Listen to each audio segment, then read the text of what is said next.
Show 10, 9, 8, 7, 6, 5, 4, 3, 2, 1.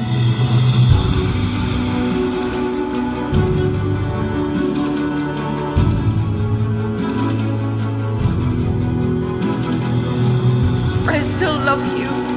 I loved you more than anyone on earth.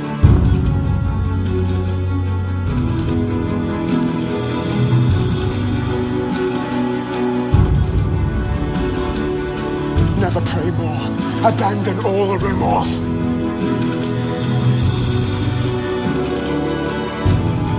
Where are we?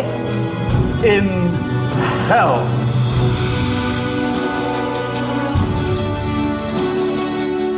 This is your universe, Frankenstein. Sometimes one just has to draw the line.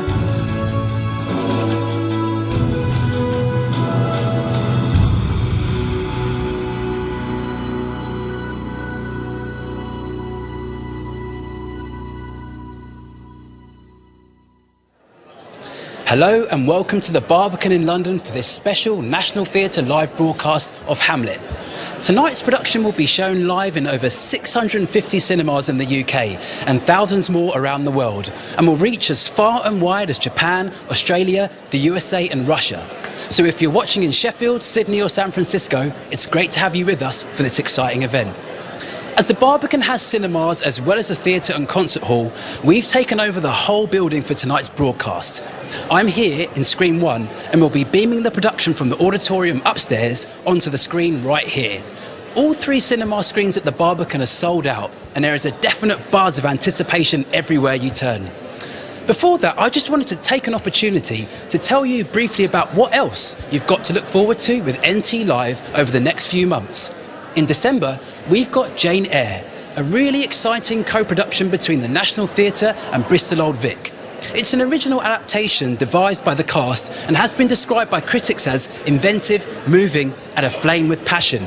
In January, NT Live will be back at the Donmar Warehouse to bring you Christopher Hampton's Les Liaisons Dangereuses, a tale of jealousy, seduction and revenge starring Michelle Dockery, Janet McTeer and Dominic West. Then, in February, you can see Shakespeare's playful comedy of Love and Disguise, As You Like It. As well as these new productions, UK audiences will get a chance to see the hit Broadway version of the Steinbeck classic of Mice and Men, with James Franco and Chris O'Dowd. And international audiences will be able to see Tom Hiddleston as Coriolanus. Here's a little taster of both of these shows. Guys like us that works on ranches is the loneliest guys in the world. 'Cause I got you. And we got each other. He ain't much of a talker, though, is he? No, he ain't, but he's a hella good worker, strong as a bull.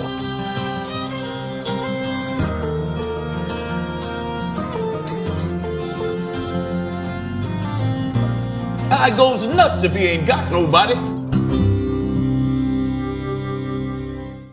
Caius Marcius! Coriolanus! Put your shields before your hearts, and fight with hearts more proof than shields. Advance, my fellows! Let thy mother rather feel thy pride than fear thy dangerous stubbornness. Come, you have been too rough. Let them hang!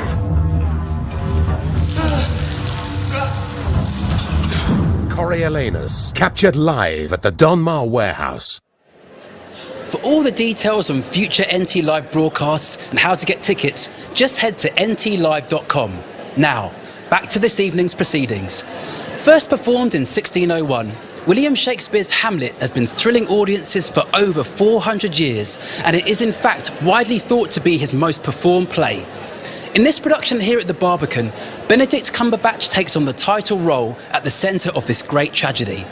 Directed by Lindsay Turner and designed by Es Devlin, it is the fastest selling event in London theatre history.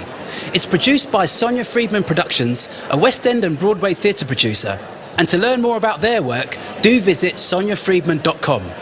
But before the show gets underway, we have something very special for you. We've been given an exclusive clip of last night's South Bank show, courtesy of Sky Arts. It features Melvin Bragg in conversation with Benedict Cumberbatch, and then visiting a school in East London to see a group of students perform their own interpretation of Hamlet. I hope you enjoy it and have a great evening wherever you are in the world. Have you any idea how much weight you lose? No, when you're doing it? But I have to eat an awful lot. No, there's a lot of running. There's a lot of manoeuvring, as I call it. I eat a lot. I eat a lot during the day. And it is that thing. I mean, any actor who's ever played one of these types of roles will tell you you have to plan your whole day around it in order to get it right. Otherwise, you come out here in this vast web. I'm talking to Olivia and Burton and all that. You stand in the wings thinking, God, oh, God, oh, God. You were very, very nervous before you walk on. No. You see, some people are, some aren't. No, I mean, I have a form of nerves, and some nights it's about thinking, oh gosh, this is going to be different, and I don't quite know what it's going to be. But I never have a seizure of terror, the sort of seizures that they would talk about. Yeah. Moments, definitely, but. I think we need a bit of it. We always have absolutely. A bit of it. Otherwise, they all say that's pumping up the adrenaline. Yeah. Max Beerbohm wrote that Hamlet is a role, a hoop, through which every eminent actor sooner or later has to jump. What made you jump now? God, it makes me sound like a circus performer. I suppose there is an element to that. What made me jump now? Age, life experience, most importantly.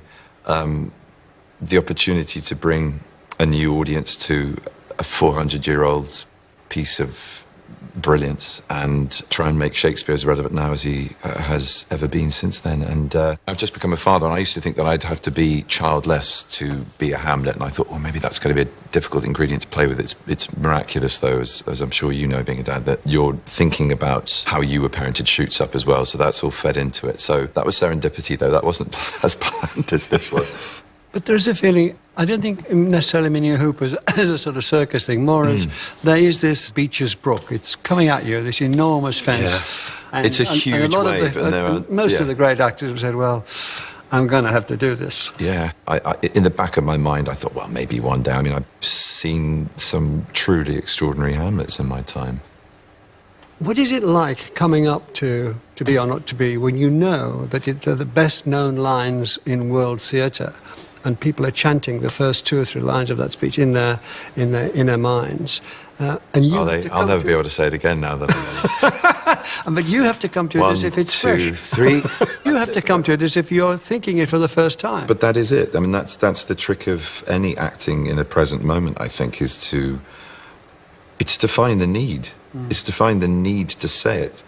I mean, I've been watching Hamlet for over 50 years now. So many of you have found something different in it. I think everybody has a Hamlet in them. There is a universality to the challenge of him that means that it's a role that fits any actor.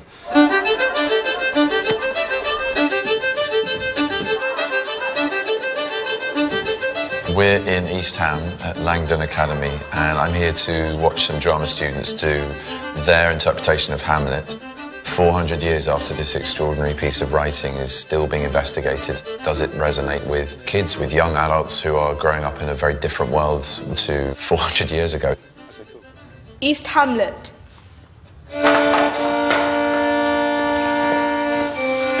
Claudius. Gertrude. Laertes. Ophelia. Horatio.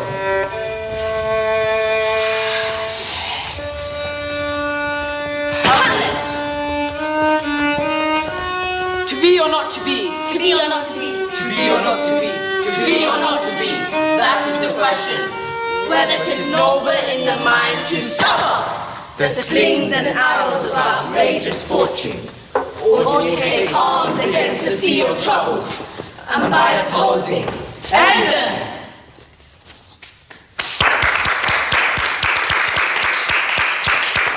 Beautiful. It's absolutely beautiful. It's amazing to see it being done communally as well, and see everything descend upon one person. I've got lots of questions I want to ask you. Should we all sit down so it's more comfortable? What was the idea behind every character saying that? We were meant to be the whispers that are going into his head. I see. Is there one emotion that you feel strongly when you hear that speech? Maybe anger, because he's really frustrated about everything that's going on with him, that he wants to take his life, but he's really it's difficult to make the decision. Hamlet is in this world where he's expected to be certain things and a certain type of person, and he feels as if because he's not that person, he isn't in his own body. Like he feels like separate kind of like, from himself in a way. Yeah, almost like a ghost, like the ghost that he sees. My feeling is I feel sorry for him because he's come to a point where he wants to kill himself, and he's lost people. Like we can relate to that. We've lost people, and we know how that feels, and he's by himself, and Bless you. Thank you. Brilliant. Round of applause for Benedict and yourself. I thought it was really, really brilliant. It kind of proves a point to an extent that this play tackles things that are universal. The death of a parent, dealing with a new family, madness, and that makes it incredibly accessible. Yes, it's Elizabethan language, but my God, you need a bit of imagination and some energy, and the thing comes alive to whoever you're presenting it in front of. When you finish the performance, what do you feel?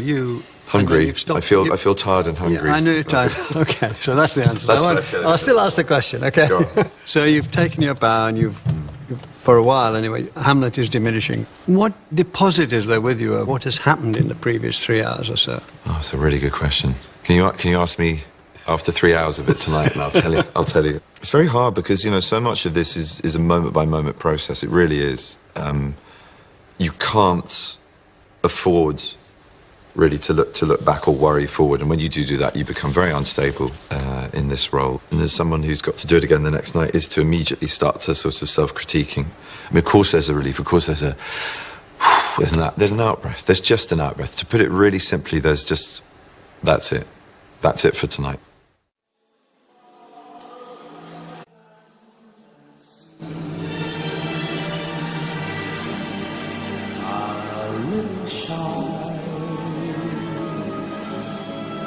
And sad but very wise.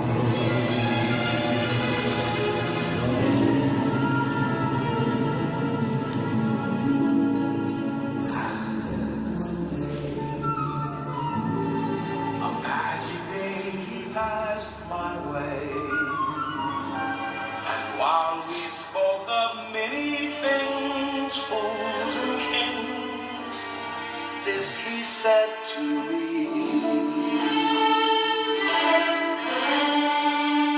the greatest thing you'll ever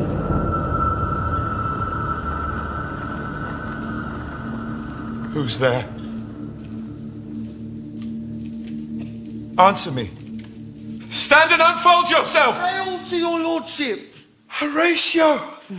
Or I do forget myself. The same, my lord, and your poor servant ever. Oh, my good friend, I'll change that name with thee. What make thee from Wittenberg? Oh, I'm very glad to see you. Ah, my good lord. But what if they make you from Wittenberg? A truant disposition, good my lord. I would not hear your enemy say so, nor shall you do my ear that violence to make it truster of your own report against yourself. I know you are no truant, but what is your affair in Elsinore will teach you to drink deep ere you depart? My lord, I came to see your father's funeral. I pray you do not mock me, fellow student. I think it was to see my mother's wedding. Indeed, my lord, it followed hard upon. Thrift, Horatio, the funeral baked meats did coldly furnish forth the marriage table. But I'd met my dearest foe in heaven ere I'd ever seen that day, Horatio. How now, my lord? Why looks thou pale? My father... Methinks I see my father. Where? In my mind's eye, Horatio. I saw him once. He was a goodly king. He was a man. Taken for all in all, I shall not look upon his like again. Ah, my lord, the queen, your mother, sends me hence to entreat you to make haste. The hour has come. The guests who now assemble wait upon you. Bid her hold her patience a while. I come by and by. Good Horatio, you are welcome to Elsinore. Since my dear soul was mistress of her choice, and could of men distinguish her election, hath sealed thee for herself. My gracious lord, I will leave you for a while. Farewell.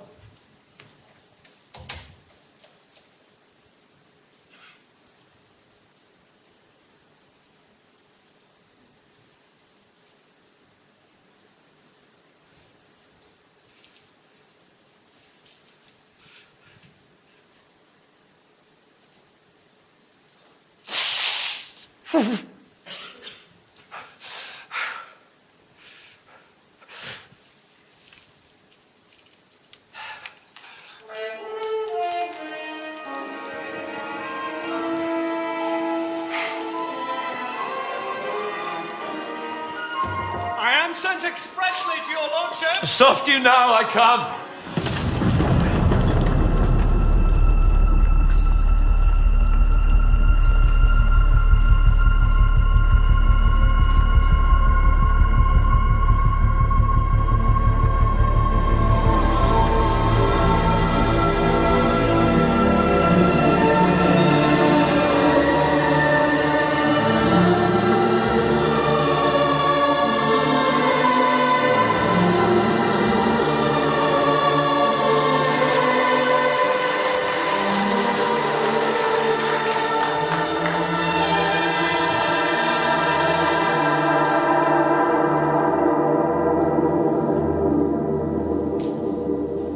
Though yet of Hamlet, our dear brother's death, the memory be green, and that it us be fitted to bear our hearts in grief, and our whole kingdom to be contracted in one brow of woe, yet so far hath discretion fought with nature, that we with wisest sorrow think on him, together with remembrance of ourselves. Therefore, our sometime sister, now our queen, the imperial jointress to this warlike state, have we, as 'twere with a defeated joy, with mirth and funeral and with dirge and marriage, in equal scale, weighing delight and dole, taken to wife.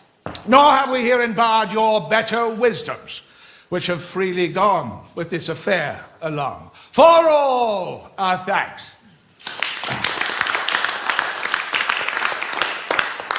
Now follows that you know, young Fortinbras, holding a weak supposal of our worth, or thinking by our late dear brother's death the state to be disjoint and out of frame, hath not failed to pester us with message demanding the surrender of those lands lost by his father with all bonds of law to our most valiant brother. So much for him. Now, for ourself, and at this time of meeting, thus much the business is. We have here writ to Norway, uncle of young Fortinbras, who, weakening and bedrid, scarcely hears of this, his nephew's purpose, to suppress his further gait herein. And we here dispatch you, good Cornelius, and you, Volterman, for bearing of this greeting to old Norway. Farewell, and let your haste commend your duty.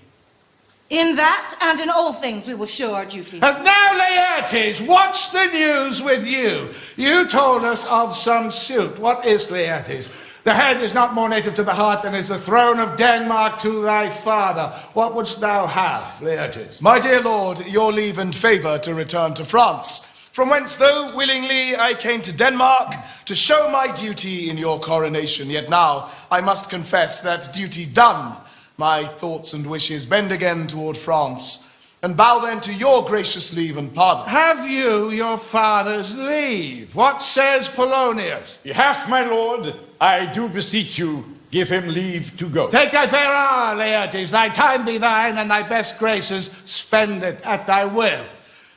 But now, our cousin Hamlet and our son. A little more than kin and less than kind. How is it that the clouds still hang on you? Not so, my lord. I am too much in the sun. Good Hamlet, cast thy knightly colour off, and let thine eye look like a friend on Denmark. Do not forever with thy veiled lid seek for thy father in the dust. Thou know'st 'tis common. All that lives must die, passing through nature to eternity. Aye, madam, 'tis common. If it be, why seems it so particular with thee? Seems, madam, nay, it is, I know not seems. 'Tis not alone my inky cloak, good mother, nor customary suits of solemn black, nor the windy suspiration of forced breath. No, nor the fruitful river in the eye, nor the dejected haviour of the visage, together with all forms, moods, shows of grief that can denote me truly. These indeed seem, for they are actions that a man might play, but I have that within which passeth show, these but the trappings and the suits of woe. 'Tis sweet and commendable in your nature, Hamlet, to give these mourning duties to your father. But you must know your father lost a father. That father lost his, and the survivor bound in filial obligation for some term to do obsequious sorrow. But to persever in obstinate condolence is a course of ungodly stubbornness. 'Tis unmanly grief, shows a will most incorrect to heaven, a heart unfortified, a mind impatient, an understanding simple and unschooled. Why, 'tis a fault to heaven, a fault against the dead, a fault to nature, to reason, most absurd, whose common theme is death of fathers, and who still hath cried, from the first corpse to he that died today, this must be so. We pray you, throw to earth this unprevailing woe, and think of us as of a father. For let the world take note, you are the most immediate to our throne, and with no less nobility of love than that which dearest father bears his son, do I impart towards you. As for your intent in going back to school in Wittenberg, it is most retrograde to our desire, and we beseech you, bend you to remain here in the cheer and comfort of our eye, our chiefest courtier, kinsman, and our son. Let not your mother lose her prayers, Hamlet. I pray thee stay with us. Go not to Wittenberg. I shall in all my best obey you, madam. Why, 'tis a loving and a fair reply. This gentle and unforced accord of Hamlet sits smiling to my heart. Oh, that this too solid flesh would melt, thaw, and resolve itself into a dew, or that the everlasting had not fixed his cannon against self-slaughter. Oh, God! God! How weary, stale, flat and unprofitable seem to me all the uses of this world. Oh, fie upon it, fie. 'Tis an unweeded garden that grows to seed. Things rank and gross in nature possess it, merely that it should come to this. But 2 months dead. Nay, not so much, not 2. So excellent a king that was to this, Hyperion to a satyr, so loving of my mother that he might not beteem the winds of heaven visit her face too roughly. Heaven and earth must I remember. Why, she would hang on him as if increase of appetite had grown by what it fed on, and yet within a month. Let me not think on it. Frailty thy name is, woman, a little month, or ere those shoes were old with which she followed my poor father's body, like Niobe, all tears. Why, she A beast that wants discourse of reason would have mourned longer, married with mine uncle. My father's brother, yet no more like my father than I to Hercules. Within a month! Oh, most wicked speed. To post with such dexterity to incestuous sheets. It is not, nor cannot come to good, but break my heart, for I must hold my tongue.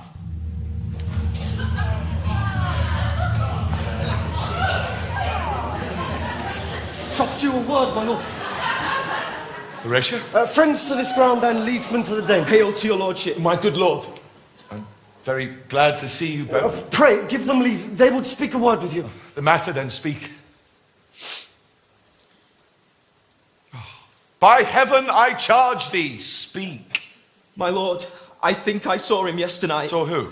My lord, the king, your father. The king, my father? Season your admiration for a while with an attent ear till I may deliver this marvel to you. For God's love, let me hear. 2 nights together have these gentlemen, Marcellus and Bernardo, on their watch in the dead waste, the middle of the night, been thus encountered.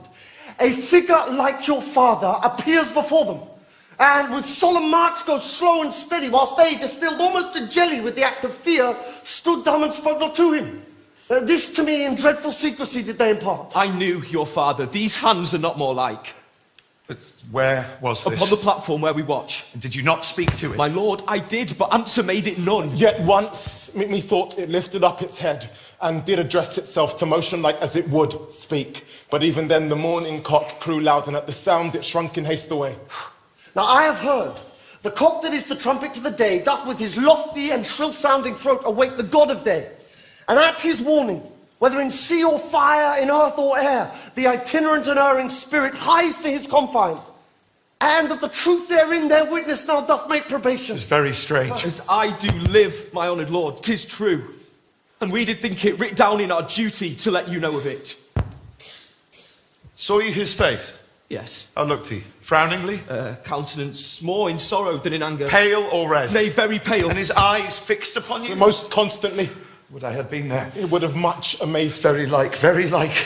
Hold you again the watch tonight. We do, my lord. To chance it will walk again. If it assume my noble father's person, I'll speak to it.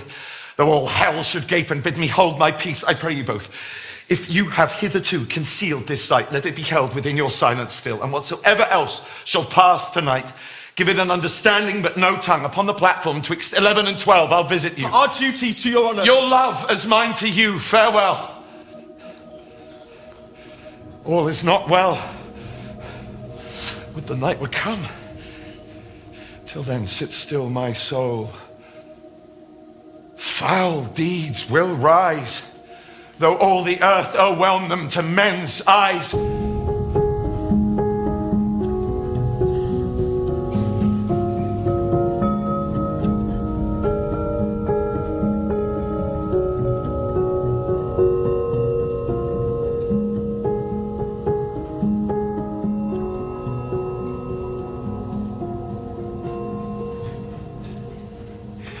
My necessaries are embarked. Farewell. And sister, as the winds give benefit and convoys assistant, do not sleep, but let me hear from you. Do you doubt that? I see Prince Hamlet makes a show of love. Beware. Ophelia, do not trust his vows. Hold it a fashion and a toy in blood. A violet in the spring of primy nature, fleeting, not permanent, sweet, not lasting. The suppliants of the moment, no more. No more but so. Think it no more. Perhaps he loves you now, and now his tongue speaks from his heart, but yet take heed. His greatness weighed, his will is not his own. For he himself is subject to his birth, he may not, as unvalued persons do, choose for himself. For on his choice depends the sanctity and health of this whole state. And therefore must his choice be circumscribed unto the voice and yielding of that body whereof he is the head. Then if he says he loves you, it fits your wisdom so far to believe it, as he, in his especial rank and force, may give his saying deed, and weigh what loss your honour may sustain. If with too credent ear you list his songs, or lose your heart, fear it, Ophelia, fear it, my dear sister. And keep within the rear of your affection, out of the shot and danger of desire. I shall the effect of this good lesson keep as watchman to my heart. But good my brother, do not as some ungodly pastors do, show me the steep and thorny way to heaven, whilst, like a puffed and reckless libertine himself, the primrose path of dalliance treads, and heeds not his own reed. Oh, fear me not!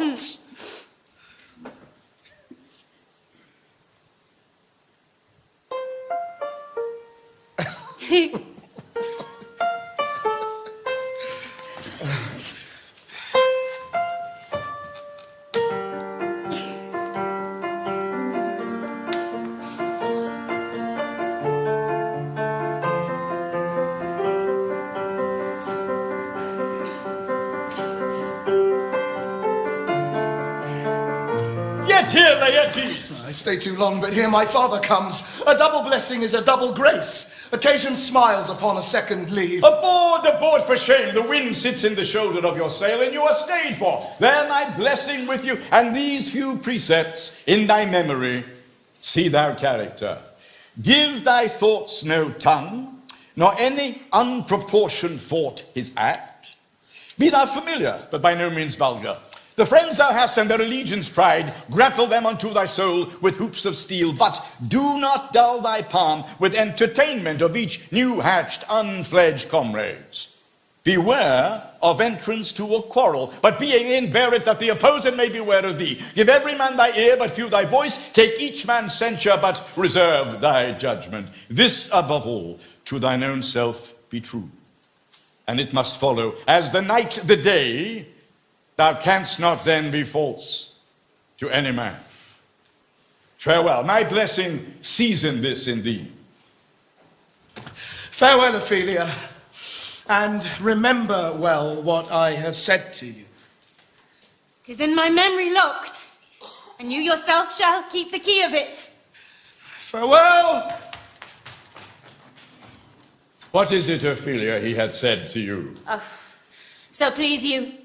Something touching the Lord Hamlet. Marry, well bethought. 'Tis told me he hath very oft of late given private time to you, and you yourself have of your audience been most free and bounteous. If it be so, as so 'tis put on me, and that in way of caution, I must tell you, you do not understand yourself so clearly as it becomes my daughter and your honor.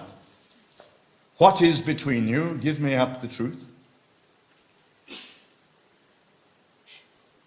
He hath, my lord, of late made many tenders of his affection towards me. Affection? You speak like a green girl, unsifted in such perilous circumstance. Do you believe his tenders, as you call them? I do not know, my lord, what I should think. Well, Mary, I will teach you. Think yourself a baby that you've taken his tenders for true pay, which are not sterling. My lord, he hath importuned me with love in honourable fashion. Aye, fashion you may call it. And hath given countenance to his speech, my lord, with all the vows of heaven. I do know when the blood burns, how prodigally the soul lends the tongue vows. These blazes, daughter, giving more light than heat, you must not take for fire. For this time, daughter, be somewhat scanter of your maiden presence. Set your entreatments at a higher rate than a command to parley.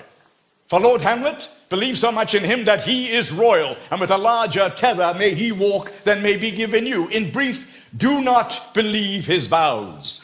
And for my own part, I would not, in plain terms, from this time forth, have you so slander any moment's leisure as to give words or talk with the Lord Hamlet. Look to it, I charge you.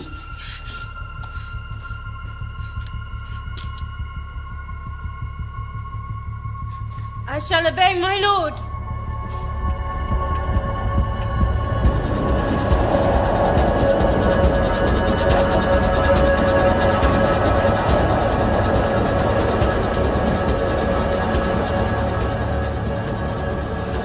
What What hour now?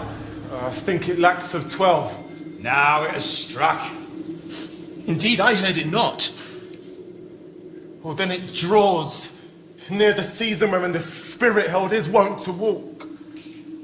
Thus twice before, and just at this dead hour, with martial stalk hath he gone by our watch. In what particular thought to work I know not, but in the gross and scope of my opinion, this bodes some strange eruption to our state. Could you now? Canst tell me, if you know, why this same strict and most observant watch so nightly guards the subject of the land? And why such daily casts of brazen cannon and foreign trade for implements of war? What might be toward that this sweaty haste doth make the night joint labourer with the day? To the wars, my boy. To the wars. Or at least the whisper goes so. But our last king was, as you know, by Fortinbras of Norway, were thereto pricked on by a most ambitious pride, dared to the combat, in which our valiant Hamlet did slay this Fortinbras, who, by a sealed compact, did forfeit with his life all those his lands which he stood seized of to the conqueror. Now, sir, young Fortinbras, of unimproved metal, hot and full, hath, in the skirts of Norway here and now, sharked up a troop of lawless resolutes, for to recover of us, by strong hand, those foresaid lands so by his father lost. And this, I take it, is the main motive of our preparations, and the chief head of this great haste and turmoil in the land. I think it be no other, but even so. And well studied for a liberal thanks, which I do owe you. Marcellus, Bernardo. My honoured lord. The air bites shrewdly. It is very cold. It is a nipping and an eager air. Has this thing appeared again tonight? I have seen nothing. Well, what does this mean, my lord? The king doth wake tonight and takes his rouse, keeps wassail and a swaggering upspring reels, and as he drains his draughts of Rhenish down, the kettle drum and trumpet thus bray out the triumph of his play. Oh, is it a custom? Aye, marry it is. To my mind, though I am native here and to the manor born, it is a custom more honoured in the breach than the observance. Oh, please spring the off. Look, my lord, he crumbles to the like the king. Angels and ministers of grace, defend us. Be thou a spirit of health or goblin damned. Bring with thee airs from heaven or blasts from hell. Be thy intents wicked or charitable. Thou comest in such a questionable shape that I will speak with thee. I'll call thee Hamlet. King. Father. Royal Dane. Oh, answer me. It beckons you to go away with it. Do not go. Will not answer me, then I will follow it. Do not, my lord. Why? What should be the fear? I do not set my life at a pin's fee. As for my soul, what can it do to that, being a thing immortal as itself? It weighs me forth again, I will follow it. What if it tempted towards the flood, my lord? Or to the dreadful summit of the cliff that o'ertops his base into the sea, and there assume some other horrible form which might deprive you of your reason and draw you into madness? Think of it. It weighs me still, I will follow it. You shall not go out of your hands! Be rude to my fate cries out and makes each petty artery in this body as hard it is than a Nemean lion's nerve. And help me, gentlemen, or by God, I'll make a ghost of him that stays me. I said away. Go on! I'll follow thee! He waxes desperate with imagination. But 'tis not fit thus to obey him. What issue will this come? Something is rotten in the state of Denmark. Heaven will direct him. Nay, let's follow him.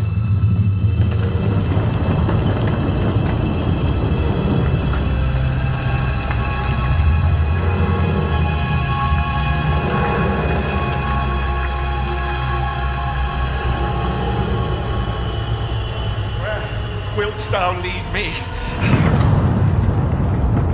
Speak! I'll go no further.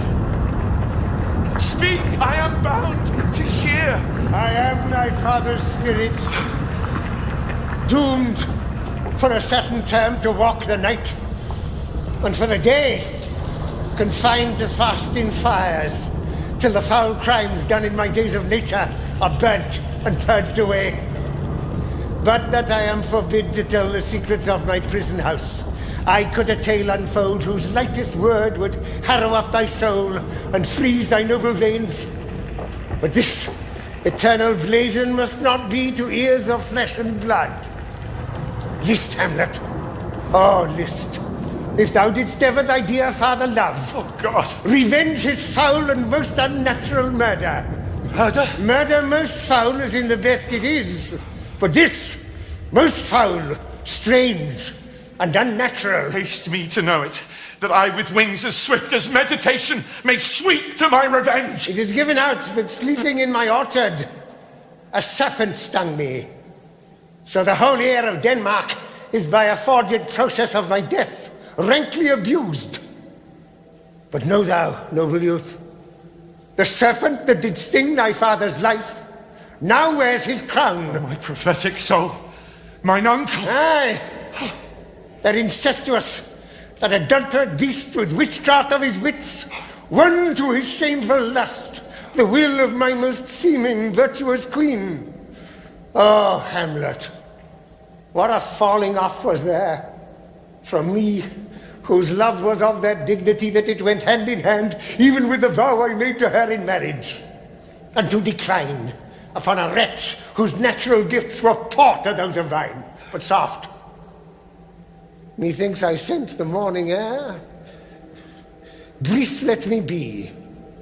Sleeping within my orchard, my custom always in the afternoon, upon my restful hour, thy uncle stole, with juice of cursed Lebanon in a vial, and in the porches of mine ear did pour the leprous distilment, whose effect holds such an enmity with blood of man, that swift as quicksilver it courses through the natural gates and alleys of the body, and with a sudden vigor it doth toss it, and curd like acid dropping into milk the thin and wholesome blood.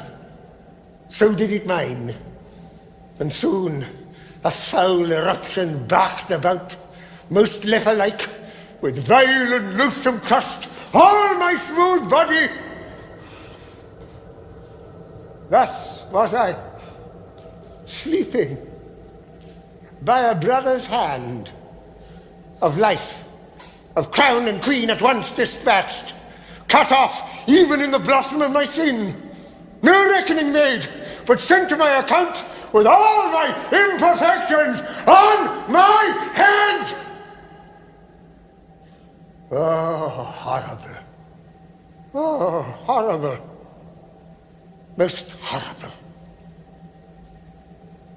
If thou hast nature in thee, bear it not. Let not the royal bed of Denmark be a couch for luxury and damned incest. But howsoever thou pursuest this act, taint not thy mind, nor let thy soul contrive against thy mother aught. Leave her to heaven, and to those thorns that in her bosom lodge to prick and sting her. Fare thee well at once. The glowworm shows the matin to be near. Adieu. Adieu. Hamlet, remember me!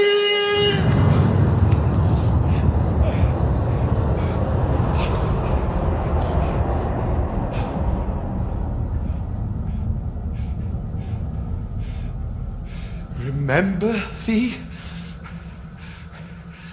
Aye, thou poor ghost.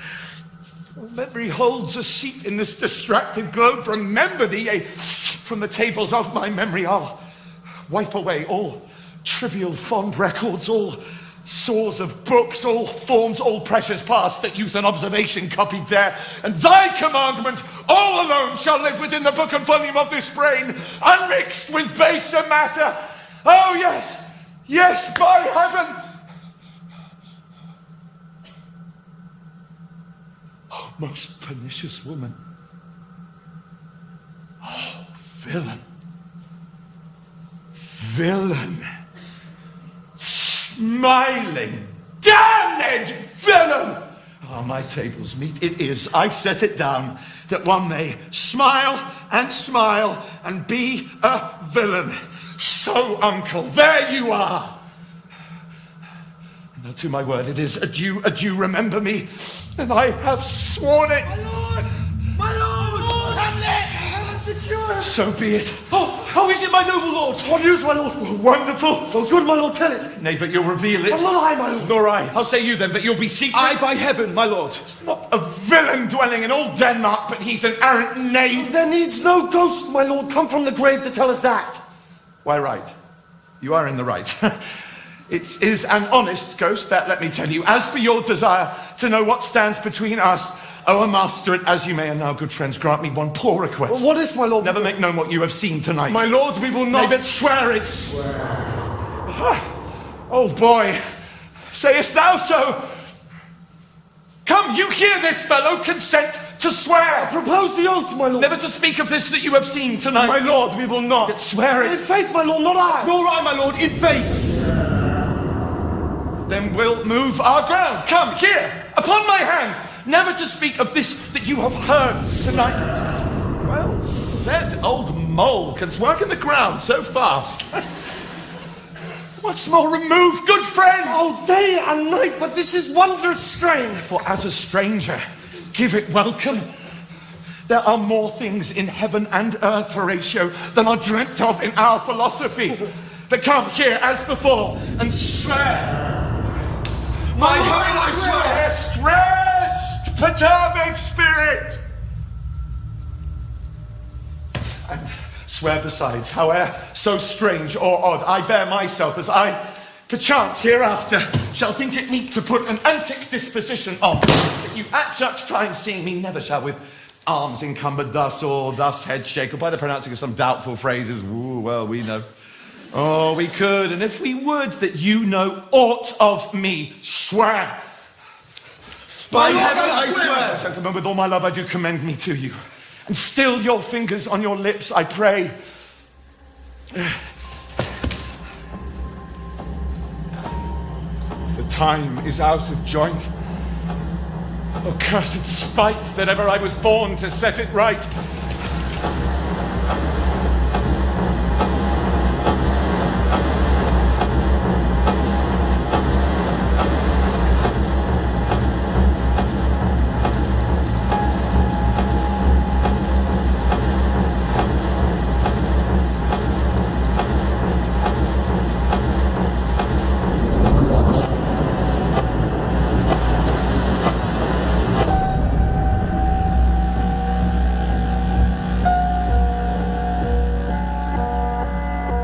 How now, Ophelia? What's the matter? Alas, my lord, I have been so affrighted. With what in the name of heaven? My lord, as I was sewing in my chamber, Lord Hamlet with his doublet all unbraced, pale as his shirt, his knees knocking each other, and with a look so piteous and purport as if he had been loosed out of hell to speak of horrors, he comes before me. Mad for thy love? My lord, I do not know. What said he? He took me by the wrist and held me hard. Then goes he to the length of all his arm, and with his other hand thus o'er his brow, he falls to such perusal of my face as he would draw it. Long stayed he so, when at last, his head thus waving up and down, he raised a sigh, so piteous and profound that it did seem to shatter all his bulk and end his being. That done, he lets me go. And with his head over his shoulder turned, he seemed to find his way without his eyes. For out of doors he went, without their help, and to the last vended their light on me. This is the very ecstasy of love, whose violent property fordoes itself, and leads the will to desperate undertakings, as oft as any passion under heaven that does afflict our natures. What, have you given him any hard words of late? No, my good lord. But as you did command, I did repel his letters and denied his access to me. That hath made him mad. I am sorry that with better speed and judgment I had not noted him. I feared he did but trifle, and meant to wreck thee. Come, go we to the king. This must be known.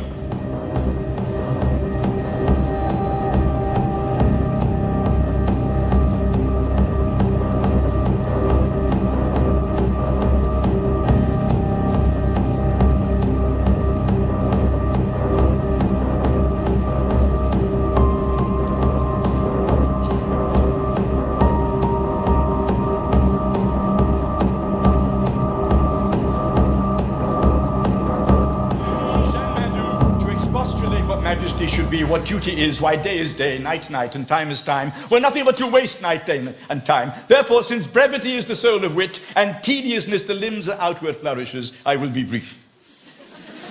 Your noble son is mad. Mad, I call it, for to define true madness, what is it but to be nothing else than mad? But let that go. More matter with less art? Madam, I swear I use no art at all. Mad, let us grant him then, and now remains that we find out the cause of this effect, or rather say the cause of this defect. I have a daughter, have while she is mine, who in her duty and obedience, mark, hath given me this. Now gather and surmise. To the celestial and my soul's idol, the most beautified Ophelia.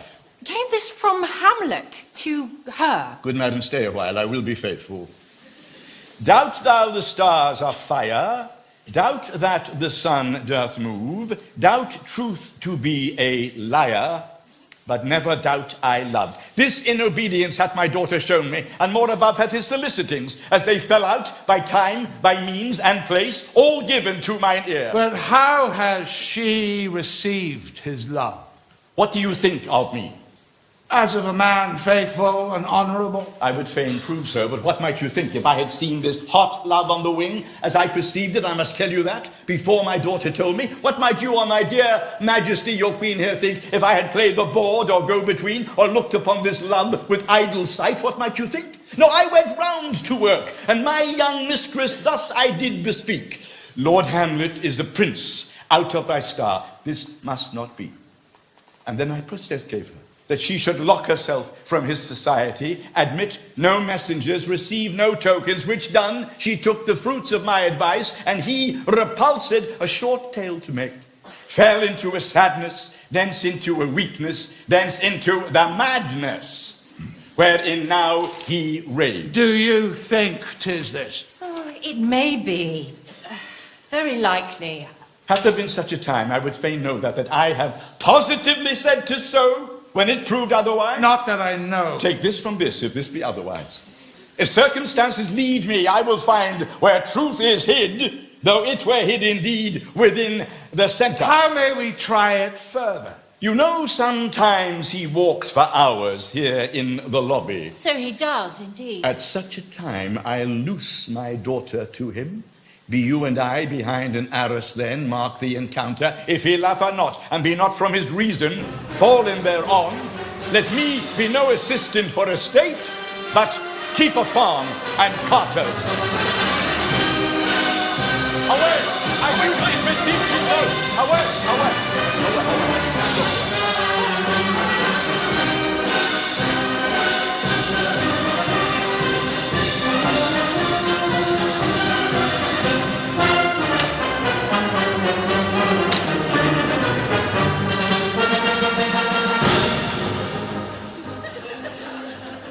How does my good lord? Well, God a mercy.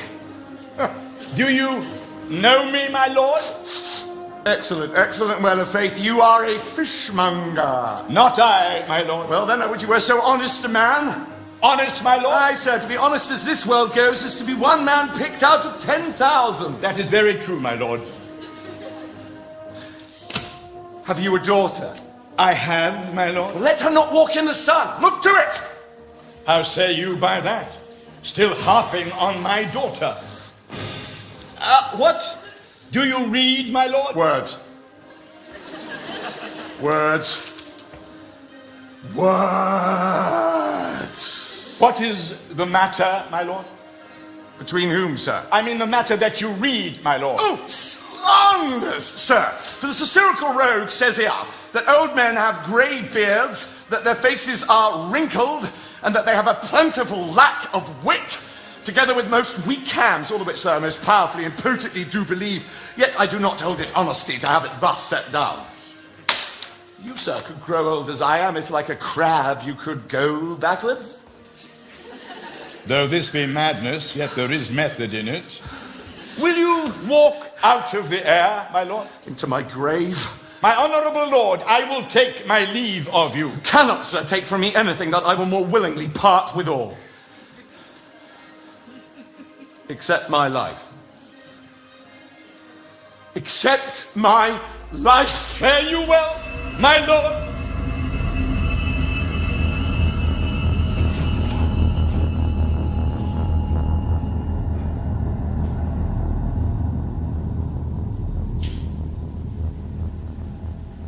To be or not to be?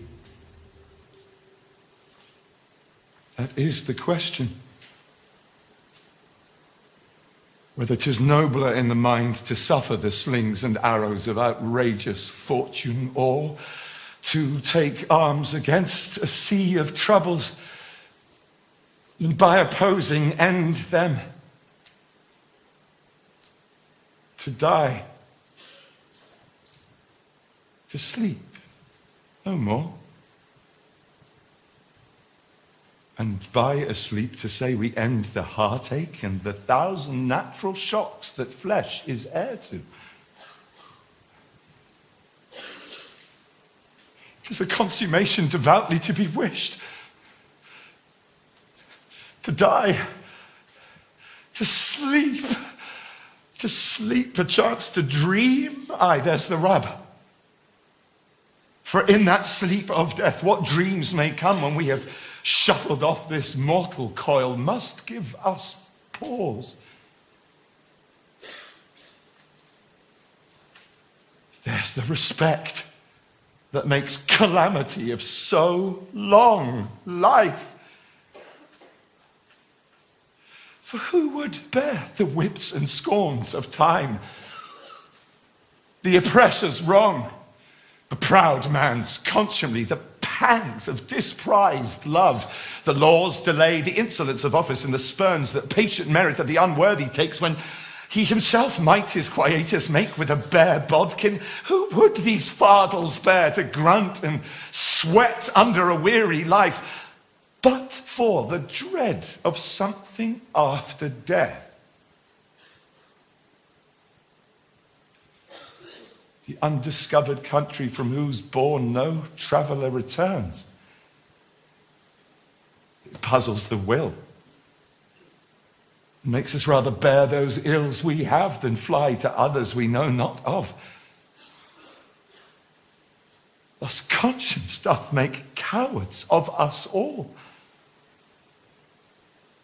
And thus the native hue of resolution is sicklied o'er with the pale cast of thought. And enterprises of great pitch and moment, in this regard their currents turn awry and lose the name of action.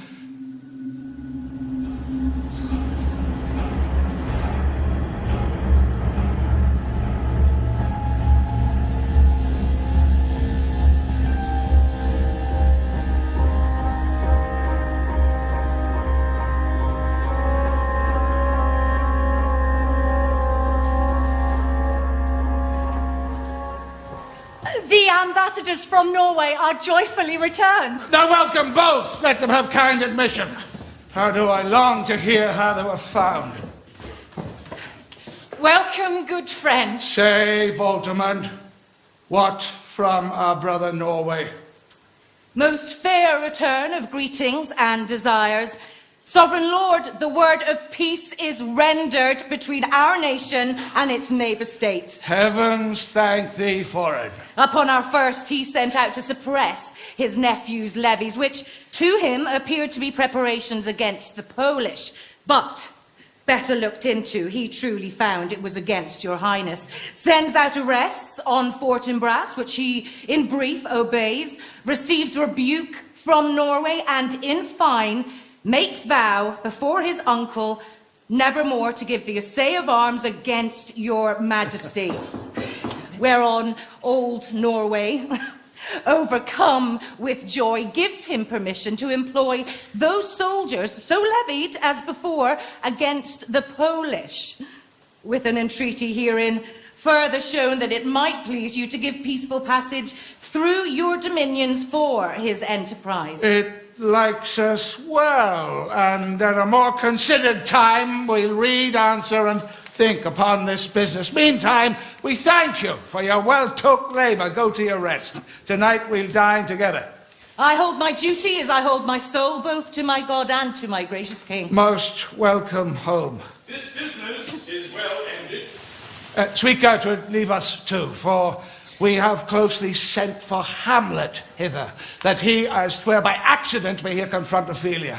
Her father and myself will so bestow ourselves that, seeing unseen, we may of their encounter frankly judge, and gather by him, as he is behaved, if it be the affliction of his love, or no, that thus he suffers for. I doubt it is no other but the main, his father's death, and our hasty marriage.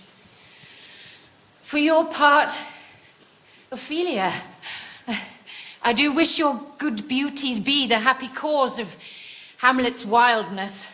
So shall I hope your virtues shall bring him to his wonted way again. Madam, I wish it may. Ophelia, walk you here, read on this book, that show of such an exercise may colour your loneliness. Let's withdraw, my lord.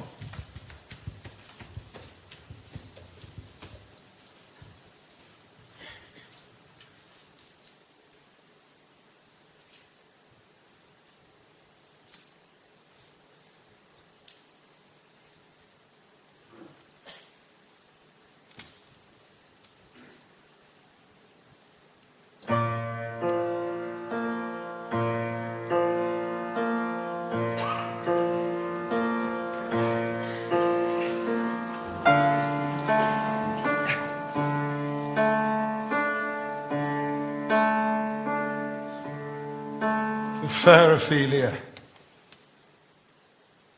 nymph in thy orisons be all my sins remembered. Good my lord, how does your honour for this many a day? Humbly thank you. Well.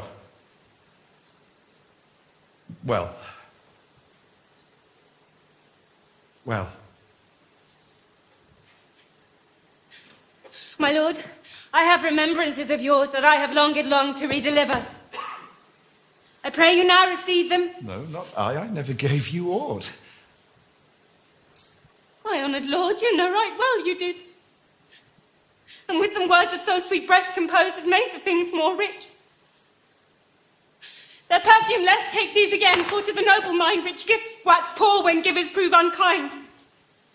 There, my lord. Are you honest? Yes, my lord.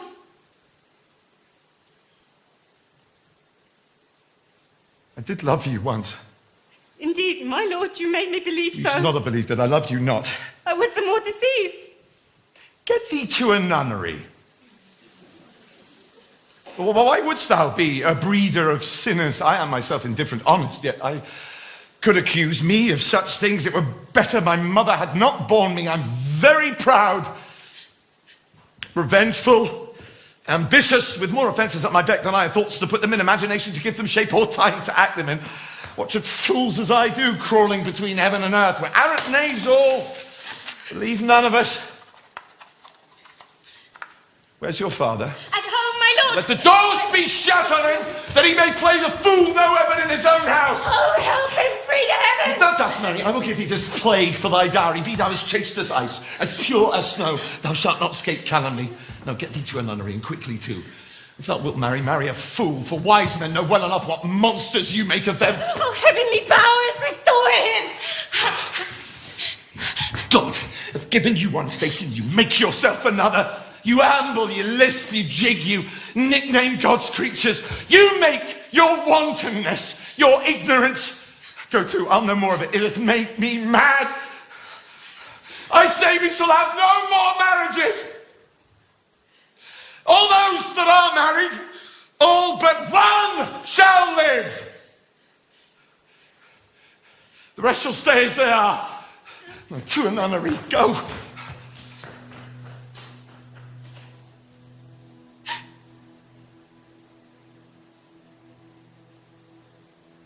Oh, what a noble mind is here overthrown. The courtiers, soldiers, scholars, eye, tongue, sword, the expectancy and rose of the fair state, glass of fashion and the mould of form. The observed of all observers quite down. And I, of ladies most deject and wretched, that sucked the honey of his music vows, now see that noble and most sovereign reason like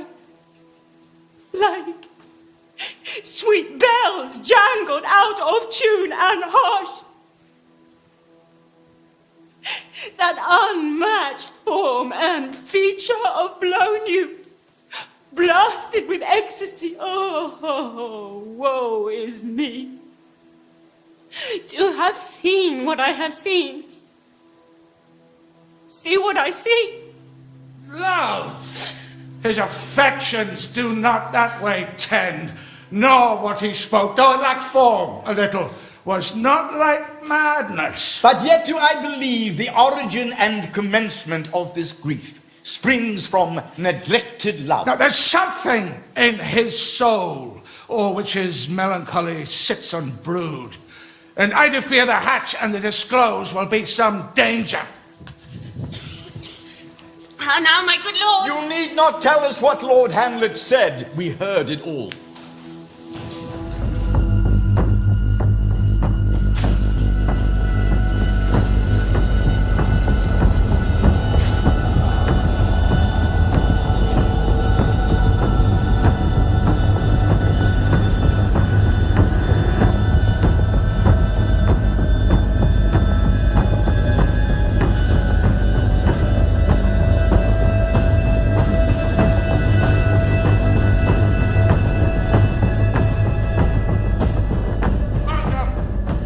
Rosencrantz and Guildenstern.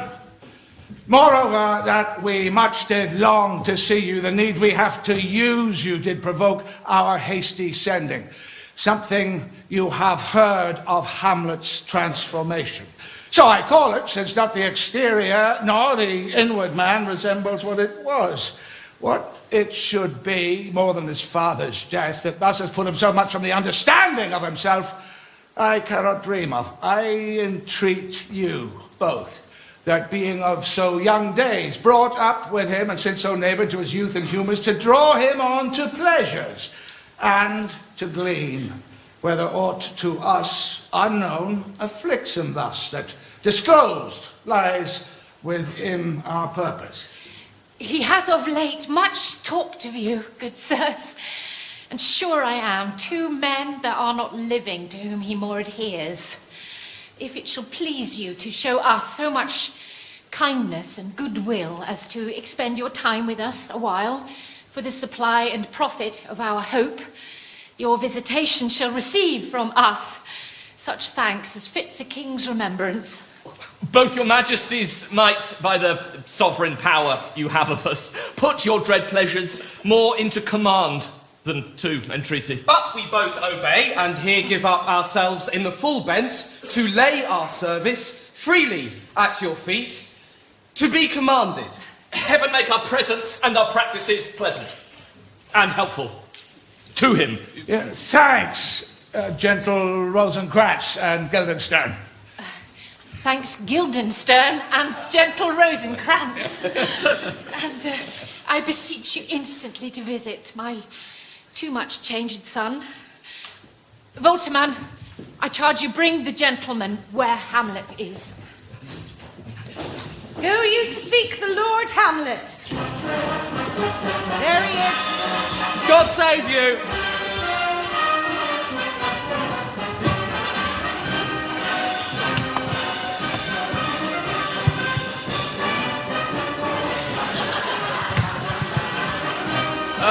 Mine honoured lord, my most dear lord.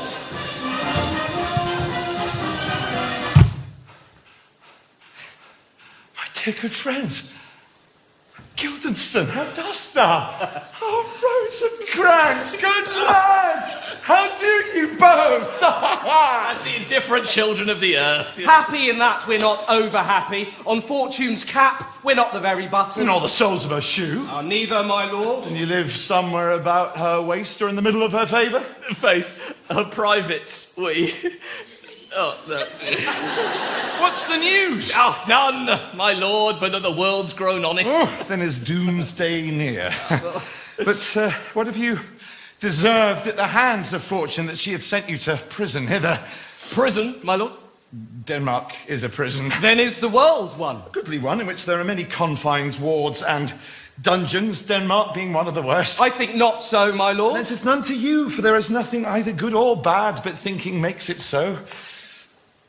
But to me it is a prison. Why then your ambition makes it one. 'Tis too narrow for your mind. Oh, God, I could be bounded in a nutshell and count myself a king of infinite space. Were it not that I have bad dreams, but no such matter. What make you from England? To visit you, my lord. No other occasion. Were you not sent for? Is it a free visitation? Come, deal justly with me. Come. Come, they speak. What should we say, my lord? Well, anything but to the purpose. No, you were sent for. There's a kind of confession in your looks which your modesties have not craft enough to cover. I know the good queen and king have sent for you. To what end, my lord? That you must teach me. But let me conjure you, by the rights of our fellowship, be even indirect with me whether you were sent for or no. My lord, we were sent for. I shall tell you why, so shall my anticipation prevent your discovery. I have of late, but wherefore I know not, lost all my mirth. Forgone all custom of exercise. Indeed, it goes so heavily with my disposition that this goodly frame, the earth, seems to me a sterile promontory. This most excellent canopy, the air. Look you, this brave, o'erhanging firmament, this majestical roof fretted with golden fire, where it appeareth to me no other thing but a foul and pestilent congregation of vapours.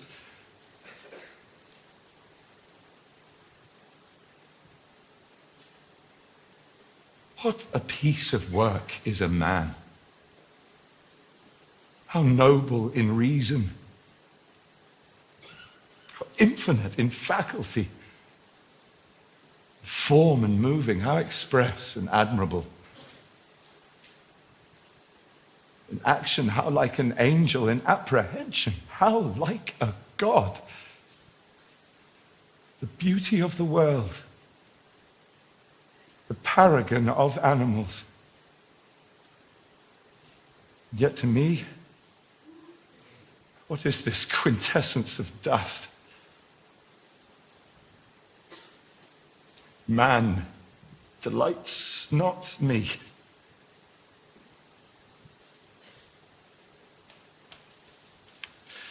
No, nor woman neither, though by your smiling you would seem to say so.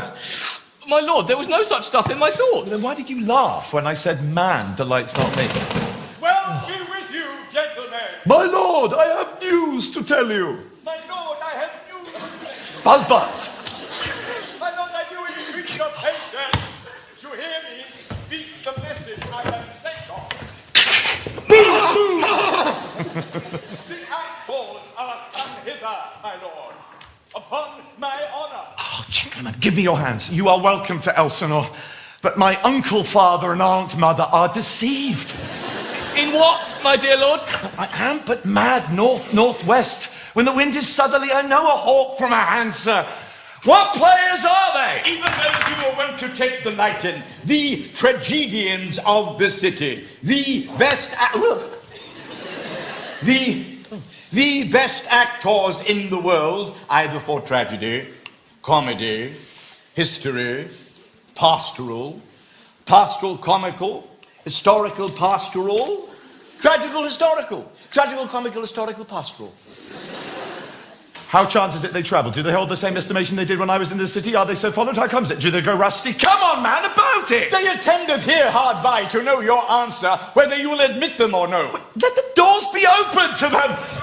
Masters, you are welcome. Welcome all. Oh, my good old friend. I am glad to see thee well. Oh, what, thy face is bearded since I saw thee last. Ah, my young lady and my mistress. Mwah! Oh, masters, you are welcome all. Come, we'll e'en to it like French falconers. Fly at anything we see. We'll have a speech straight. Come. Passionate speech. What speech, my lord? I heard thee speak a speech once, though it was never acted, or if it was, not above once, for the play I remember, Please Not the Million. Though it was as I received it, and others whose judgment in such matters cries in the top of mine, an excellent play. One speech in it I chiefly loved. 'Twas Aeneas' tale to Dido, where he speaks of Priam's slaughter. If it live in your memory, begin at this line. Let me see. The rugged Pyrrhus, like the Hyrcanian beast? No, 'tis not so. It begins, Pyrrhus, the rugged Pyrrhus. He whose sable arms, black as his purpose, did the night resemble when he lay couched in the ominous horse, hath now his dread and black complexion smeared with heraldry more dismal, head to foot the blood of fathers, mothers, daughters, sons. Thus, o'ersized with coagulate gore, oh, the hellish Pyrrhus old grandsire Priam seeks. No. So, proceed you.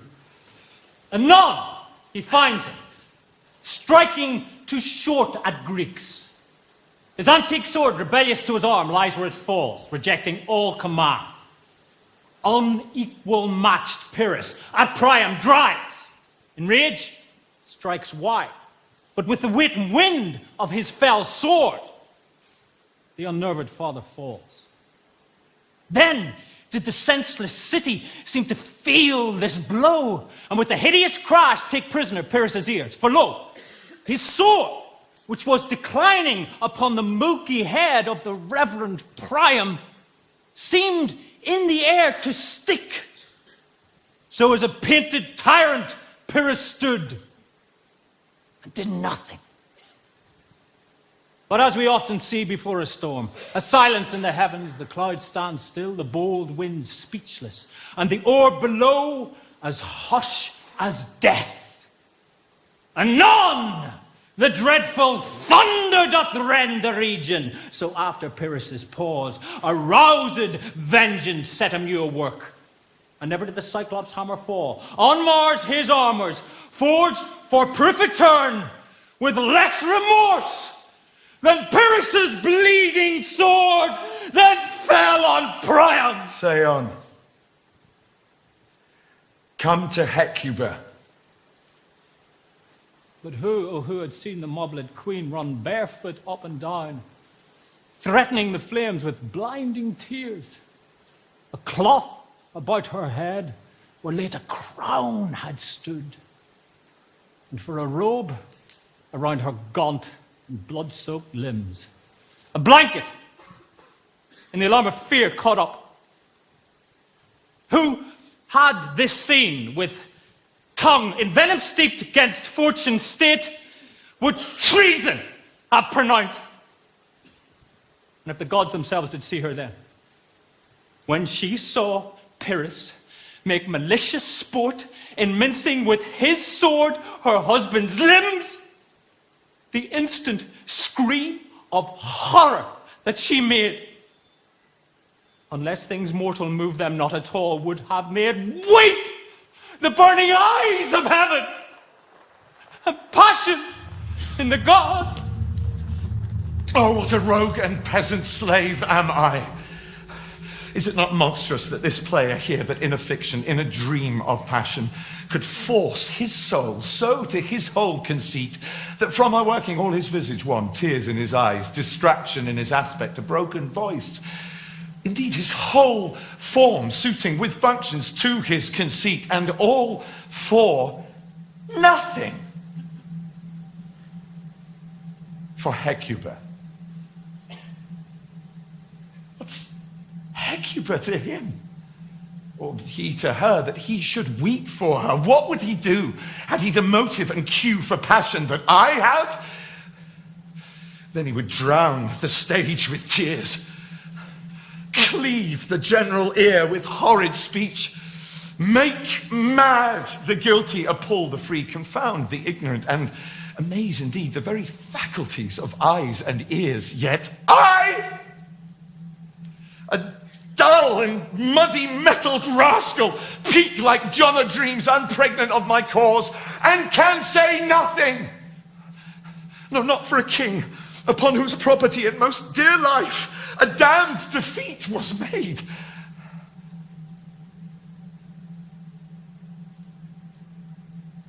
Am I a coward?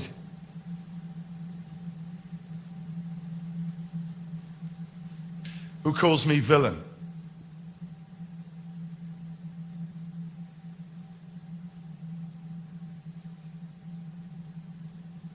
Why, I should take it. It cannot be, but I am. Pigeon-livered and lack gall to make oppression bitter. Or ere this, I would have fatted all the region kites with this slave's offal. Bloody, bawdy villain!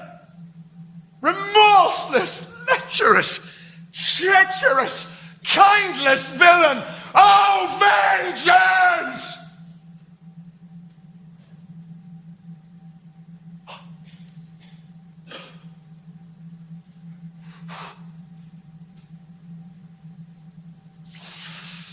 What an ass am I? This is most brave, that I, the son of the dear murdered, prompted to my revenge by heaven and hell, must first, like a whore, unpack my heart with words and fall a-cursing like a very drab scullion, fly upon it, foe, about my brain!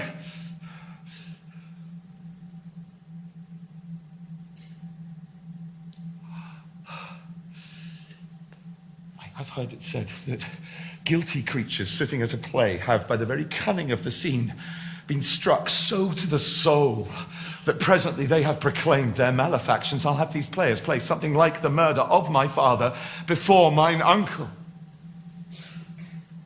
I'll observe his looks. I'll tempt him to the quick, and if he do but blench, I know my course.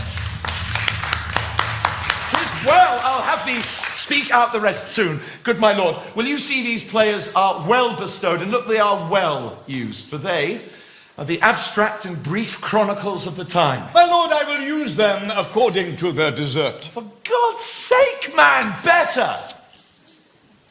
We use every man after their desert, and who shall escape whipping? Use them after your own honour and dignity. Take them in. Come, sirs. Can you play the murder of Gonzago? The murder of Gonzago? The same. Aye, my lord. We'll have it tonight. You could, for my sake, study a speech of some dozen or 16 lines, which I would set down and have inserted in it, could you not? Aye, my lord. Very well.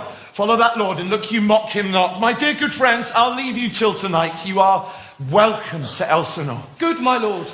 The play is the thing wherein I'll catch the conscience of the king.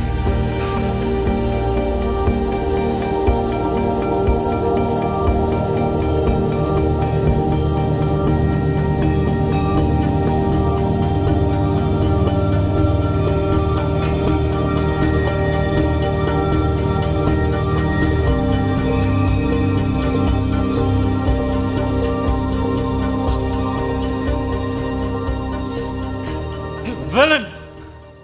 Villain! Smiling, damned villain! That a brother should be so perfidious!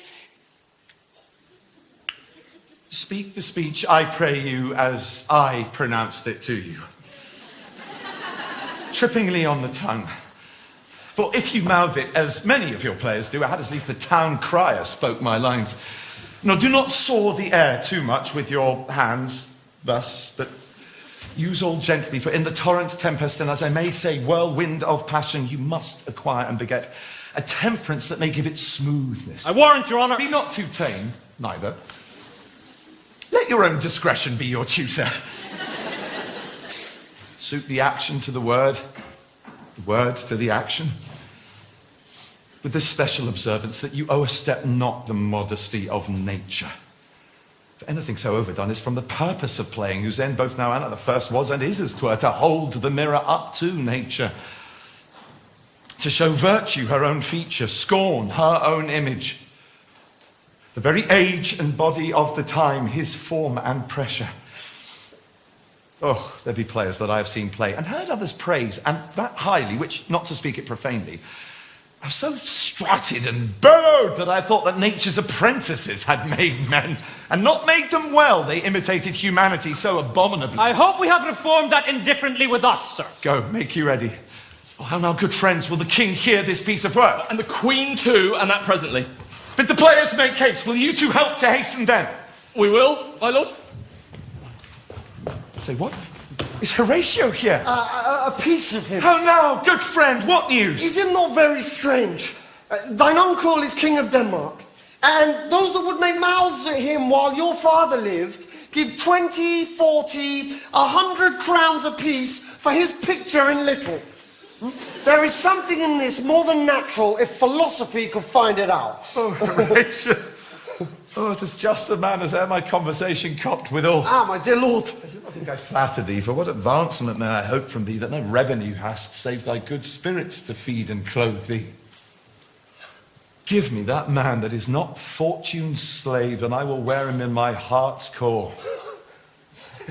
Aye, my heart of hearts, as I do thee. Something too much of this. Oh, something too much of this.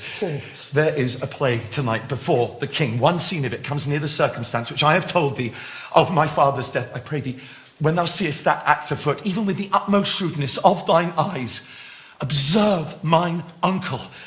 If his disguised guilt do not itself unravel in one speech, it is a damned ghost that we have seen, that give him heedful note. I will, my lord. If he steal aught while this play is playing and escape detecting, I will pay the theft. They're coming to the play. I must prepare. Can you by no drift of circumstance get from him why he puts on this confusion, grating so harshly all our days of quiet with turbulent and dangerous lunatics? He does confess he feels himself distracted, but from what cause he will by no means speak. Nor do we find him forward to be sounded. Did he receive you well? Oh, most like a gentleman. Sparing of question, but of our demands, most free in his reply. Then with a crafty madness he keeps aloof, when you would bring him on to some confession of his true state. Get you a place. How fares our gracious Hamlet? Excellent, excellent. Well, Ife, of the chameleon's dish, I eat the air promise crammed. Ah, you cannot feed capons, so. I have nothing with this answer, Hamlet. These words are not mine. No, nor mine now, neither. Now, my good lord, you played once at the university, you say. That I did, my lord, and was accounted a good actor. And what did you enact? I did enact Julius Caesar. I was killed in the Capitol. Be the players ready? Aye, my lord, they stay upon your patience. Oh, come hither, my good Hamlet. Come sit by me. No, good mother. Here's metal more attractive. Lady, shall I lie in your lap? No, my lord. Lay my head upon your lap. Did you think I meant country matters? I think nothing, my lord. Well, there's a fair thought to lie between a maid's legs. What is, my lord? Nothing. You are merry, my lord. What should a man do but be merry? For look you, how cheerfully my mother looks, and my father died within, 2 hours. Nay, 'tis yet 2 months. So long! Oh, heavens! Died 2 months ago and not forgotten yet. Well, then there's hope a great man's memory might outlive his life by half a year. You are naught. I'll mark the play.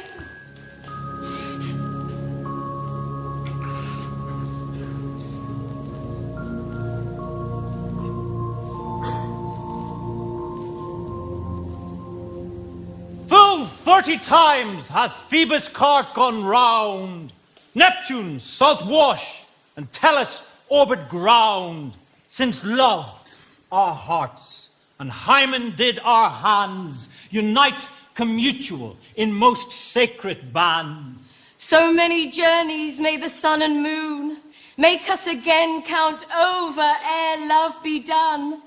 But woe is me, You are so sick of late, so far from cheer and from your former state. For women, fear and love hold quantity in neither aught or extremity. And what my love is, proof, have made you know. Thus, as my love is sized, my fear is so. Faith, I must leave thee, love, and shortly too. My operant powers and functions leave to do. And thou must live in this fair world behind, honored and loved, and happily one is kind. For husband shalt thou... Oh, confound the rest. Such love must needs be treason in my breast. In second husband let me be accursed. None wed the second, but who killed the first. Wormwood! Wormwood! The instances that second marriage move are base respects of thrift, but none of love. The second time I kill my husband dead, when second husband kisses me in bed. I do believe you think not what you speak, but what we do determine, oft we break. This world is not for aye, nor 'tis not strange, that even our loves should with our fortunes change. For 'tis a question left us yet to prove, whether love leads fortune, or else fortune's love. But orderly to end where I begun, our wills and fates do so contrary run, that our devices still are overthrown. Our thoughts are ours, the ends none of our own. So think thou wilt no second husband wed, but die thy thoughts when thy first lord is dead. Not earth to give me food or heaven light. Rest and repose lock me from day and night. Each instrument that fouls the face of joy meet what I would have well and it destroy. Both here and hence pursue me lasting strife.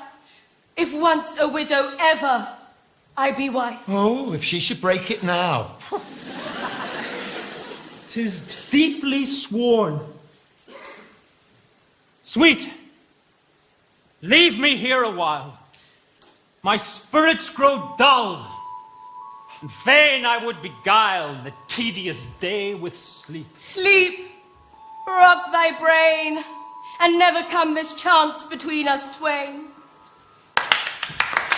Madam, how like you this play? The lady doth protest too much, methinks. Oh, but she'll keep her word. Have you heard the argument? Is there no offence in it? There's no offence in the world. It's the image of a murder done in Vienna. Gonzago is the Duke's name, Baptista his wife. Oh, you shall see anon, 'tis a knavish piece of work, but what of that, your majesty, and we that have free souls, it touches us not. What means this, my lord? Oh, this is one Lucianus, nephew to the king. Will you tell us what this means? This means mischief. Thoughts, black, hands apt, drugs fit and time agreeing, confederate season, else no creature seeing. Thou mixture rank of midnight weeds collected, of witches curse, thrice blasted, thrice infected, thy natural magic and dire property on wholesome life usurp immediately. Villain! Smiling, damned villain! That a He brother... poisons him in the garden for his estate. You shall see anon how the murderer gets the love of the old man's wife. The king rises. What, frighted with false fire? How fares my lord? Give all the play! Give me some light! Away! Away! Would not this, sir, and a forest of feathers get me a cry in a fellowship of players? Half a share! Oh, music! Come, some music! Oh, Horatio, I'll take the ghost's word for £1,000. Disperceive. Very well, my lord. The talk of poisoning. I did very well note here. Oh, Good my lord, vouchsafe me a word with you. oh, history, sir. The king, sir, Aye, sir, what of him? is in his retirement marvellous distempered. Oh, with drink, sir. No, my lord, rather with choler. Well, your wisdom would show itself the richer to signify this to his doctor. Good my lord, put your discourse into some frame and start not so wildly from my affair. I am tame, sir, pronounce. The queen, your mother, in most great affliction of spirit, hath sent us to you. You're welcome. Nay! This courtesy is not of the right breed. If it shall please you to make a wholesome answer, we will do your mother's commandment. If not, your pardon and our return shall be the end of our business. I cannot, sir. What, my lord? Make you a wholesome answer. My wit's diseased. But to the matter, you say, my mother? Then thus she says your behaviour has struck her into amazement and admiration. Oh, wonderful son that can so astonish a mother. She desires to speak with you in her closet ere you go to bed. You shall obey her, were she 10 times our mother. Have you any further trade with us? My lord, you once did love me. And still do. By these pickers and stealers. Good, my lord. What is your cause of distemper? Sir, I lack advancement. How can that be when you have the voice of the king himself in Denmark? Can you play upon this pipe? My lord, I cannot. Oh, I pray you. Believe me, I cannot. I beseech you. I know no touch of it, my lord. 'Tis as easy as lying. Govern these ventages with your fingers and thumbs, give it breath with your mouth, and it will discourse most excellent music. Look, you hear the stops. But these cannot I command to any utterance of harmony. I have not the skill.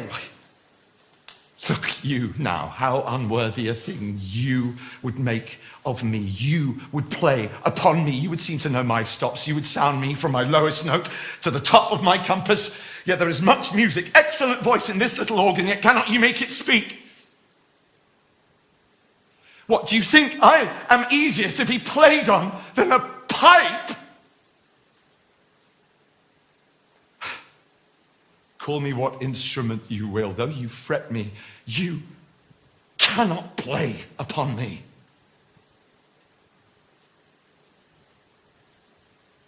Goodbye, you, sir. My lord, the queen would speak with you, and presently. Oh, do you see yonder cloud? It's almost in the shape of a camel. It is indeed like a camel. He thinks it's like a weasel. It is backed like a weasel. Oh, like a whale. It is very like a whale. I come to my mother by and by. By and by I come. I will say so. By and by is easily said. They fool me to the top of my bent.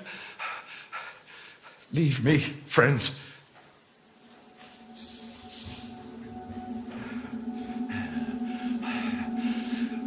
'Tis now the witching time of night, when churchyards yawn and hell itself breathes out contagion to the world.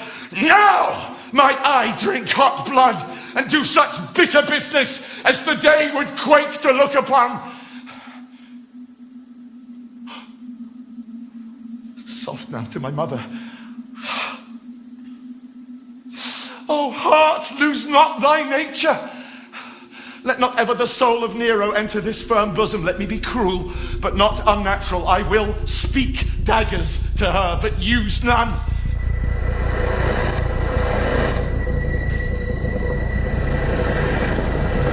Like him not, nor stands it safe with us to let his madness rage. Therefore, prepare you. I, your commission, will forthwith dispatch, and he to England shall return with you.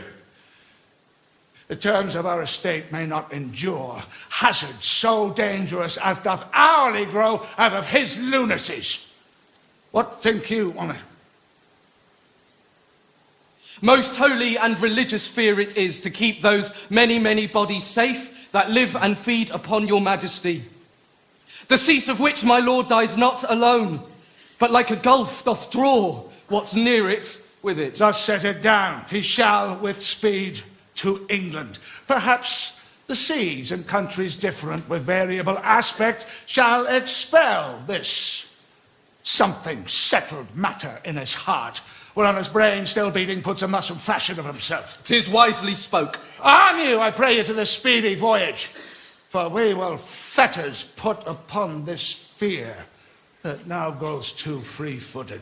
We will ourselves provide. My lord is going to his mother's closet. Behind the arras I'll convey myself to hear the process. 'Tis meet that some more audience than a mother, since nature makes them partial, should o'erhear the speech of vantage.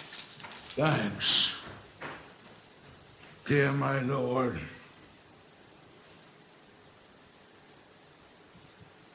Oh, my offense is rank. It smells to heaven. It hath the primal, eldest curse upon it. A brother's murder. Pray can I not, though inclination be as sharp as will. My stronger guilt defeats my strong intent, and like a man to double business bound, I stand in pause where I should first begin, and both neglect. What if this cursed hand were thicker than itself with brother's blood? Is there not rain enough in the sweet heavens to wash it white as snow? Where who serves mercy but to confront the visage of offense? Then I look up, my fault is past. Oh, what form of prayer can serve my turn? Forgive me my foul murder, that cannot be, since I am still possessed of those effects for which I did the murder, my crown, mine own ambition, and my queen. May one be pardoned and retain the offense? In the corrupted currents of this world, offence's gilded hand may shove by justice, and oft 'tis seen the wicked prize itself buys off the law. But 'tis not so above. There is no shuffling. There the action lies in his true nature. And we ourselves, compelled even to the teeth and forehead of our faults, to give in evidence. What then? What's left?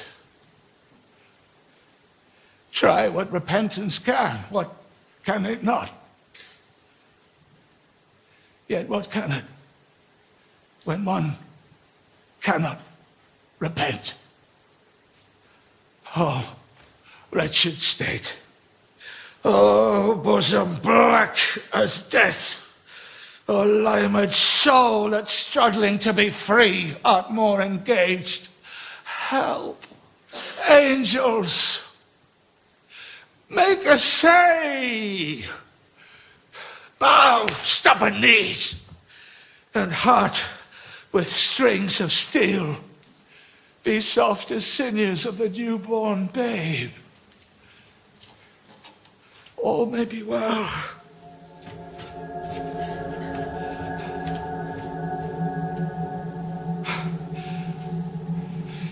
Now might I do it. Now he is praying. Now I'll do it. And so he goes to heaven, and so am I revenged. That will be scanned. A villain kills my father, and for that I, his foul son, to that same villain sent to heaven. Oh, this is hire and salary, not revenge. He took my father grossly, full of bread with all his crimes, broad blown as fresh as May. And how his audit stands, who knows, save heaven, that in our circumstance and course of thought, 'tis heavy with him. Am I then revenged to take him in the purging of his soul when he is fit and seasoned for his passage? No.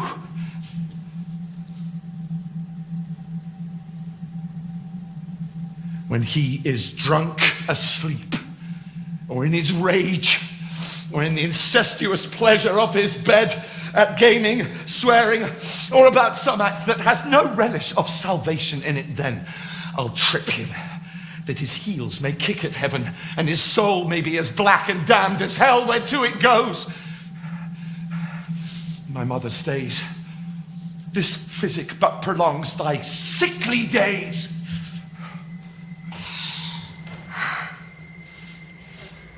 My words fly up. My thoughts remain below. Words without thought never to heaven go.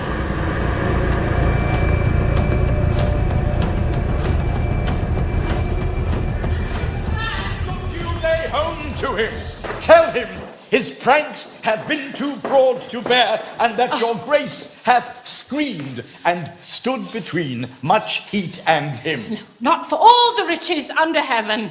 I pray you, do not push me. I hear him coming. I will silence me. Mother! Even here. Pray you be round with him. Mother!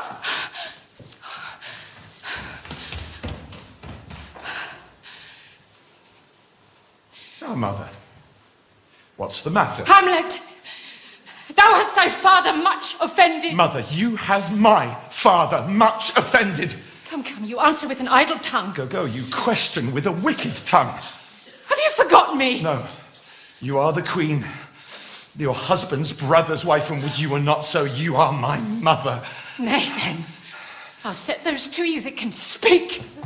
Come, set you down. You go not. You shall not budge till I set you up a glass, wherein you may see the inmost part of you. What wilt thou do? Thou wilt not murder me. Help! Help! How now? A rat? Homie! What hast thou done? No, not. Is it the king? Oh! Rash and bloody deed is this? Bloody deed. Almost as bad, good mother, as kill a king and marry with his brother. As kill a king? Aye, lady, 'twas my word. Oh, thou wretched, rash, intruding fool. I took thee for thy better. Farewell. Now leave wringing of your hands, and let me wring your heart, for so I shall, if it be made of penetrable stuff, if damned custom have not brazed it so that it is proof and bulwark against sense. What have I done? That thou darest wag thy tongue in noise so rude against me? Such an act as blurs the grace and blush of modesty, calls virtue hypocrite, makes marriage vows as false as dicer's oaths. I mean, what act that roars so loud and thunders in the index? Look here, upon this picture, and on this, the counterfeit presentment of two brothers. Now, see what a grace was seated on his brow. Hyperion's curls are the front of Jove himself, and I, like Mars, to threaten or command a station, like the herald Mercury new lighted on a heaven-kissing hill. A combination and a form indeed where every god did seem to set its seal to give the world assurance of a man. This was your husband. Look you now what follows. Here is your husband, like a mildewed ear, blasting his wholesome brother. Have you eyes? Could you from this fair mountain leave to feed and batten on this moor? Have you eyes? Well, you cannot call it love, for at your age the heyday in the blood, it's tame and humble and waits upon the judgment. And what judgment would step from this to this? What devil was it that thus hath cozened you at blind man's bluff?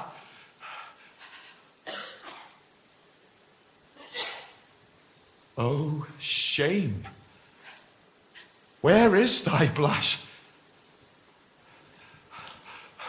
Rebellious hell, if thou canst mutiny in a matron's bones to flaming youth, let virtue be as wax and melt in her own fire. Oh, speak no more! Don't turn mine eyes into my very soul! And there I see such black and grained spots as will not leave their tinct. Nay, but to live in the rank sweat of an enseamed bed, stewed in corruption, honeying and making love over the nasty sty. Please speak to me no more.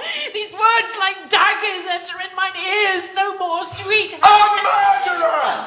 A villain! A slave that is not the 20th part the worth of your preceding lord and king of vices, a cutpurse of the empire and the rule, a king of shreds and patches. O'er me with your wings, you heavenly guards. What would you, say? Do you not come your tardy son to chide, that lapsed in time and passion lets go by the important acting of your dread command? Do not forget, this visitation is but to whet thy almost blunted purpose. But look, amazement on thy mother sits. Oh, step between her and her fighting soul. Speak to her, Hamlet. How is't with you, lady? Alas, how is't with you that you do bend your eye on vacancy, and with the incorporeal air do hold discourse? Gentle sun, upon the heat and flame of thy distemper sprinkle cool patience. Whereon do you look? On him. On him. Look you how pale he glares. Do not look upon me. To whom do you speak this? Do you see nothing there? No, nothing at all, yet all that is I see. Or did you nothing hear? No, nothing but ourselves. Look you, my father in his habit as he lived. This is the very coinage of your brain. This bodiless creation ecstasy is very cunning in. Ecstasy, my pulse, as yours, doth temperately keep time and makes us healthful music. 'Tis not madness that I have uttered. Mother, put me to the test, and I some matter will repeat which madness would fly from. For love of grace, lay not a flattering unction unto your soul, that not your trespass, but my madness speaks. It will but film and skin the ulcerous place, whilst rank corruption mining all within infects unseen. Hamlet, thou hast cleft my heart in twain. Throw away the worser part of it and live the purer with the other half. Repent what is past, avoid what is to come, and do not spread the compost on the weeds to make them rank, I pray you. Go not to my uncle's bed. Assume a virtue if you have it not. Refrain tonight, and that shall lend a kind of easiness to the next abstinence, the next more easy. Oh, me. What have I done? I must be cruel only to be kind. Thus bad begins and worse remains behind. And when thou art desirous to be blessed, I will blessings beg of you. And for this same Lord I do repent me, but hell hath deemed it so to punish me with this and this with me. What shall I do?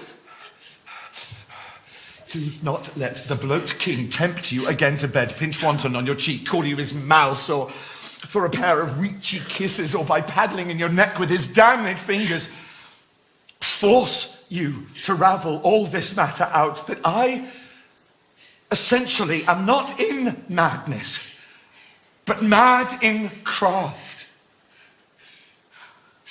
Be thou assured, if words be made of breath, and breath of life, I have no life to breathe what thou hast said to me.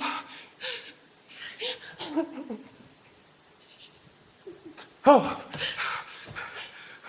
I'll lug the guts into the neighbour room, Mother, good night. Indeed, this counsellor is now most still, most secret, and most grave. It was in life a foolish, prating knave. Come, sir. Good night, Mother.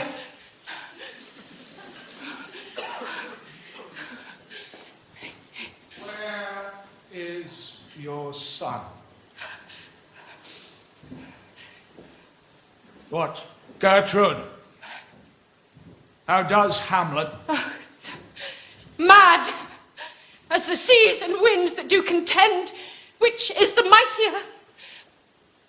In his lawless fit, behind the arras, hearing something stir, He whips his rapier out. He cries, a rat, and in his frantic apprehension, kills the unseen good old man. Oh, heavy deed. It had been so with us had we been there. His liberty is full of threats to all, to you yourself, to us, to everyone. And pray, how shall this deed be understood?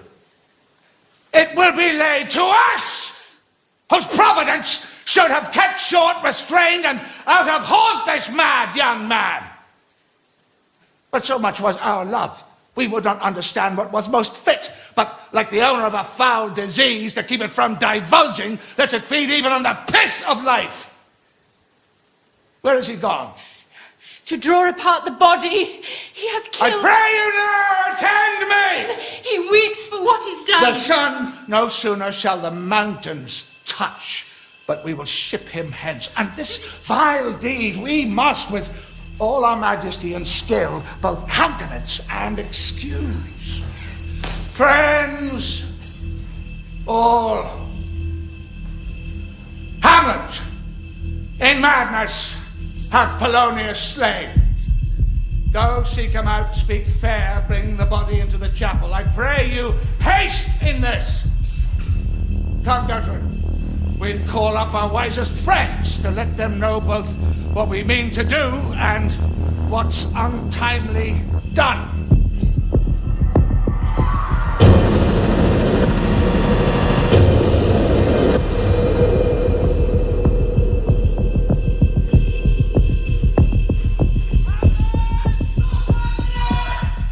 Here they come! Ha! What have you done, my lord, with the dead body? Compounded it with dust whereto 'tis kin. Tell us where 'tis that we may take it, then. Do not believe it. Believe what? That you could keep your secrets and not my own, besides to be commanded by a sponge. What replication should be made by the son of a king? Take you me for a sponge, my lord? Aye, sir. Soaks up the king's countenance, his rewards, his authorities, but such officers do the king best service in the end, when he needs what you have gleaned. He will but squeeze you, and sponge, you shall be dry again. I understand you not, my lord. Glad of it, a knavish speech sleeps in a foolish ear. My lord, you must tell us where the body is and go with us to the king. The king is a thing. A thing? Of nothing!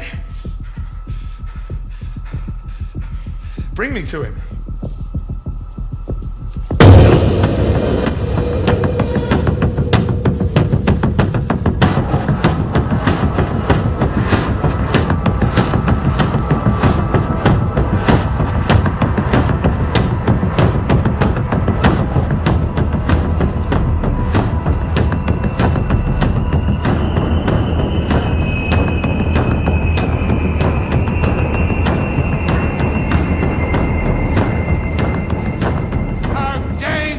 It is that this man goes loose, yet we must not put the strong law on him. He's loved of the distracted multitude who like not in their judgment but their eyes. This sudden sending him away must seem deliberate pause. Diseases desperate grown by desperate appliance are relieved or not at all. How now? What hath befallen? Where the dead body is bestowed, my lord, we cannot get from him. Now, Hamlet, where's Polonius? At supper. At supper? Where? Not where he eats, but where he is eaten. Certain convocation of worms is at him even now. But your worm is your only emperor for diet. Your fat king and lean beggar are but variable service. 2 dishes put to one table, that's the end. Where's Polonius? In heaven, send thither to see. If your messenger find him not there, seek him in the other place yourself. But if you find him not this month, you shall nose him as you go up the stairs. Go seek him there. He will stay until you come. Hamlet, this deed of thine, for thine especial safety, which we do tender as we dearly grieve for that which thou hast done, must send thee hence with fiery quickness. Therefore prepare thyself. The ship is ready, and the wind at help. Your associates tend, and everything is bent for England. For England? Aye, Hamlet. Good. So is it, if thou know our purpose. Come then, for England. Farewell, dear mother. Thy loving father, Hamlet. Mother and father is man and wife. Man and wife is one flesh. Therefore, my mother. Come then, for England. Follow him at foot. Tempt him with speed aboard. Delay it not. I'll have him hence tonight. And England, if my love thou hold'st at aught, pay homage to her order here inscribed in letters, conjuring to that effect the present death of Hamlet. Do it, England! For like the hectic in my blood he rages, and thou must cure me!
Go, Captain. From me, greet the Danish king.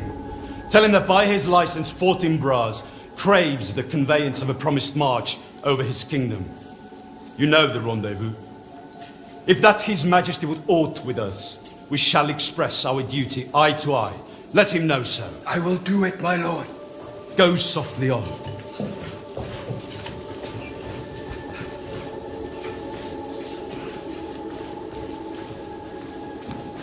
Whose powers are these, sir? They are of Norway, sir. And how purposed, sir, I pray you? Against some part of Poland. And who commands them? Nephew to all Norway, Fortinbras. And goes it against the main of Poland, or for some frontier? Truly to speak, and with no addition, we go to gain a little patch of ground that hath no profit but the name. To pay 5 ducats, 5. I would not find it. Well, then the Polak never will defend it. 'Tis already garrisoned.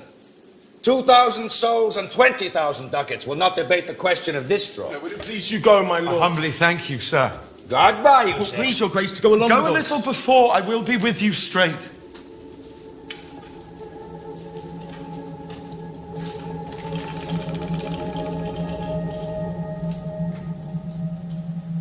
How all occasions do inform against me and spur my dull revenge. I do not know why yet I live to say this things to do, since I have cause and will and strength and means to do it. Examples gross as earth exhort me. Witness this army of such mass and charge, led by a delicate and tender prince, whose spirit with divine ambition puffed, makes mouths at the invisible event, exposing what is mortal and unsure to all that fortune, death, and danger dare. even for an eggshell. How stand I then, that have a father killed, a mother stained, incitements to my reason and my blood, and let all sleep, while to my shame I see the imminent death of 20,000 men, that for a fantasy and trick of fame go to their graves like beds. Fight for a plot that is not tomb enough and continent to hide the slain. My lord, we stay upon your leisure. Or from this time forth, my thoughts be bloody or be nothing worth.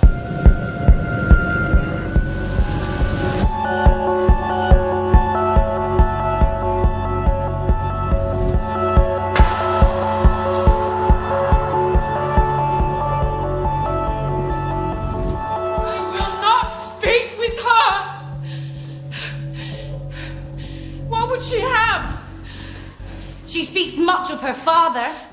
She says she hears there's tricks abroad. She speaks things in doubt that carry but half sense. But her speech is nothing. But the unshaped use of it doth move the hearers to collection. They aim at it and stitch up the words to fit their own thoughts. 'Twere better she was spoken with. For she may strew dangerous conjectures in ill-breeding minds. Let her come in. To my sick soul, as sin's true nature is, each toy seems prologue to some great amiss. Where is the beauteous majesty of Denmark? How now, Ophelia? How should I your true love know from another one? By his cockle hat and staff, and his sandal shoon. Lass, sweet maid, what imports this song? Say you, nay, pray you mark. He is dead and gone, lady, he is dead and gone. At his head a grass-green turf, at his heels a stone. Nay, but Ophelia... No, pray you mark. White his shroud as the mountain snow, Alas, loaded with sweet flowers, which be wed to the grave did not go with true love showers. How do you, gentle lady? Well, God yield you. Lord, we know what we are, but not what we may be. If you find him not this month, you shall nose him as you go up the stairs. Conceit upon her father. Oh, pray you, let's have no words of that. Shh. Shh.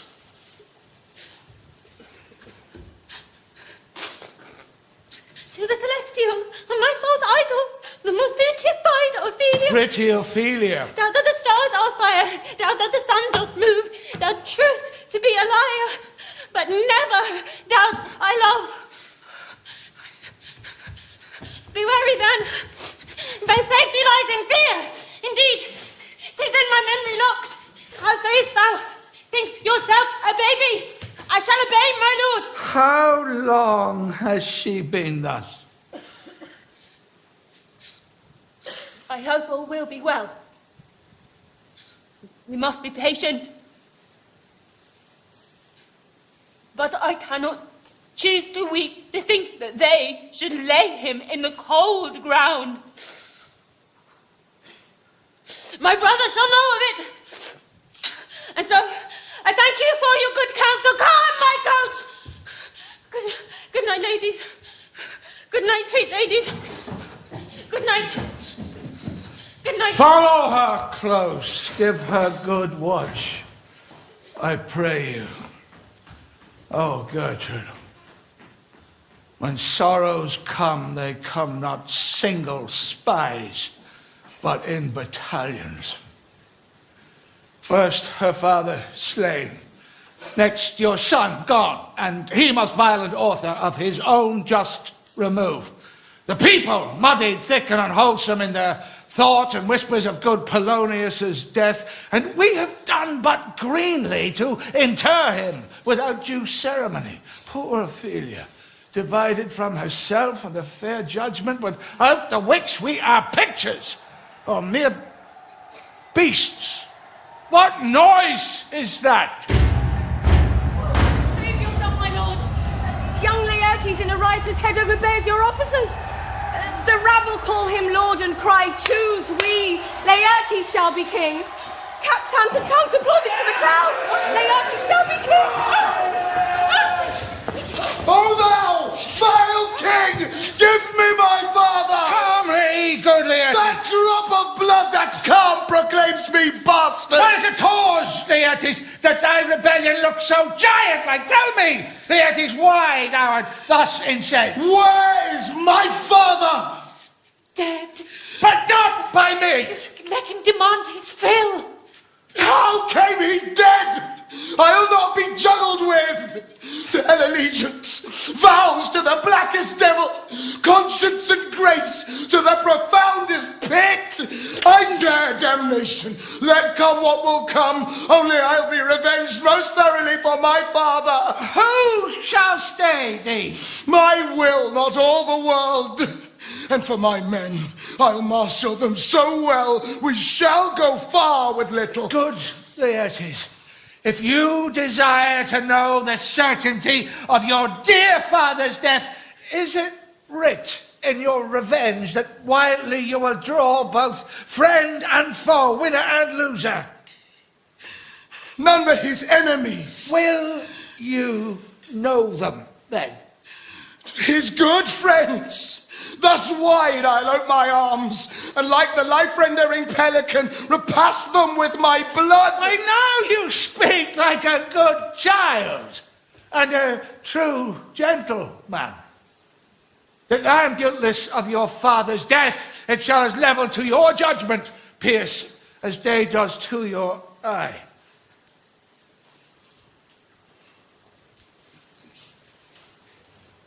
If you desire to know this.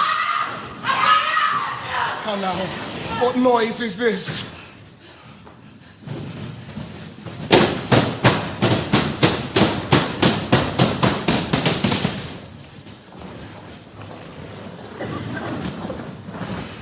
Oh, heat, dry up my brains. Oh, Rose of May, dear mate, kind sister, sweet Ophelia! Oh, heavens! Is it possible a young maid's wits should be as mortal as an old man's life? Hadst thou thy wits and didst persuade revenge, it could not move thus. Before him birthplace on the bier, and on his grave reigns many a tear.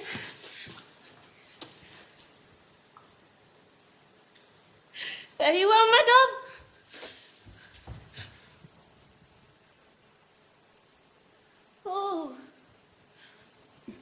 Oh, you must sing down a down, a down a down.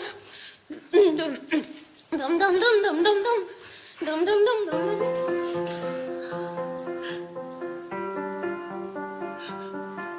Oh, how the wheel becomes it. There's rosemary.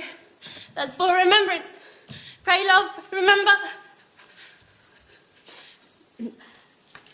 There's pansies. That's for thoughts.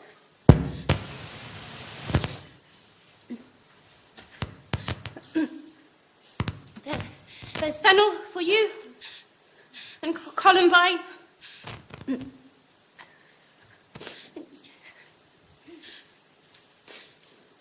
There's rue for you. That's for repentance. Oh, you must wear your rue with a difference. I would have given you some violets, but they withered all when my father died. They say he made a good end. Thought and affliction, passion, hell itself she turns to favour and to prettiness.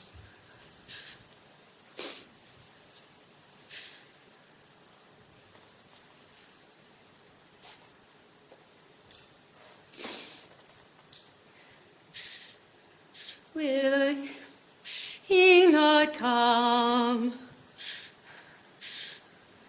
Will he not come again? No, no. No, he is dead. Go to thy deathbed. He never will come again.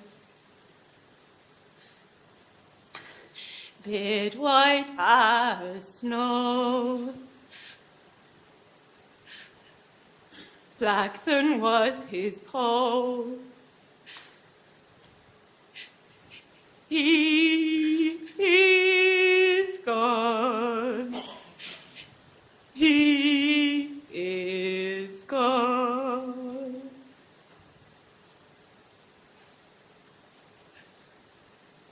We cast away bone.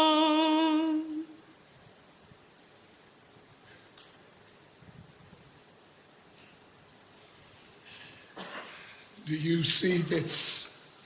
Oh God. There it is. I must commune with your grief. Oh, you deny me right. Come, go with me. Make choice of whom your wisest friends you will, and they shall hear and judge twixt you and me.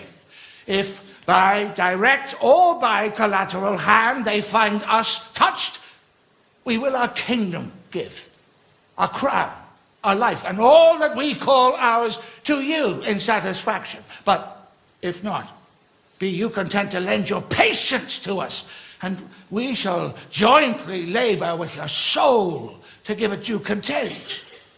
Let this be so. His means of death is obscure burial, no noble rite, nor formal ostentation, crying to be heard from heaven to earth. And where the offense is, let the great axe fall. I pray you come with me.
speak with me. They say they have letters for you.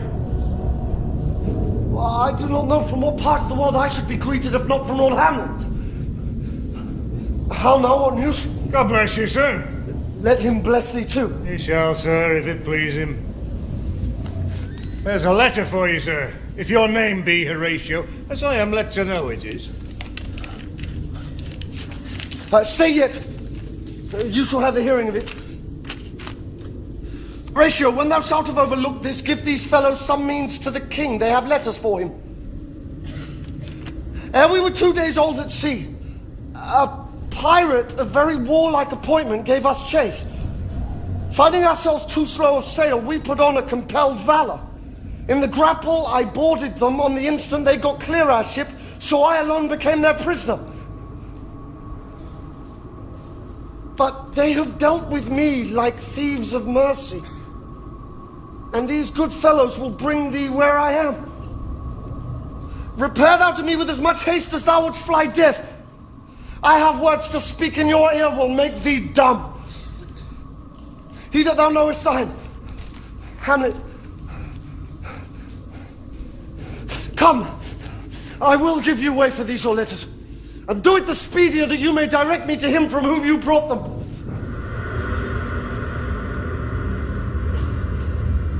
Now must your conscience my acquittal seal, and you must put me in your heart for friend, since you have heard, and with a knowing ear, that he who hath your noble father slain pursued my life. It well appears, but tell me why you proceeded not against these feats, so crimeful and so capital in nature. For two special reasons, which may to you perhaps seem much unsinewed, and yet to me they're strong. The queen, his mother, lives almost by his looks, and for myself, my virtue or my plague, whiche'er it be, she's so conducive to my life and soul that as a star moves not but in a sphere, I could not but by her. The other motive why to a public count I might not go is the great love the common crowd do bear him, who, dipping all his faults in their affections, convert his sins to graces, so that my arrows, too slightly timbered for so loud a wind, would have reverted to my bow again, and not where I had aimed them. And so have I a noble father lost, a sister driven into desperate terms, who had, if praises may go back again, stood challenger on mount of all the age for her perfections. But my revenge will come. You break not your sleep for that. You must not think that we are made of stuff so flat and dull that we will let our state be shook with danger and call it pastime. How now, what news? Letters, my lord. From Hamlet. Who brought them? I saw them not. They were given to me by Matthias. He received them. Laertes, you shall hear them. Leave us. High and mighty, you should know I am set naked on your kingdom. Tomorrow shall I beg to see your kingly eyes when I shall recount the occasion of my sudden and most strange return. Hamlet, how should this be? Are all the rest come back, or is this some abuse and no such thing? Let him come. It warms the very sickness in my heart that I shall live and tell him to his teeth, thus diest thou. If it be so, yet how should it be so? How otherwise will you be ruled by me? If you'll not rule me to a peace. Laertes, was your father dear to you, or are you like the painting of a sorrow? A face without a heart. Why ask you this? Hamlet returns. What would you undertake to make yourself your father's son in deed more than in word? To cut his throat in a church. No place indeed should murder sanctuarize. Revenge should know no bounds, so let me work him. An exploit is there ripe in my device, under the which he shall not choose but fall. And for his death no wind of blame shall breathe, but even his mother shall uncharge the practice and call it accident. And now, sweet queen.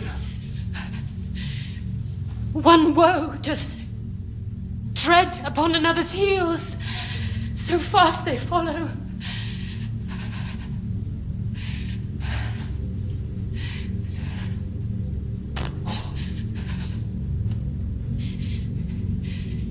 Your sisters drowned, the Etties.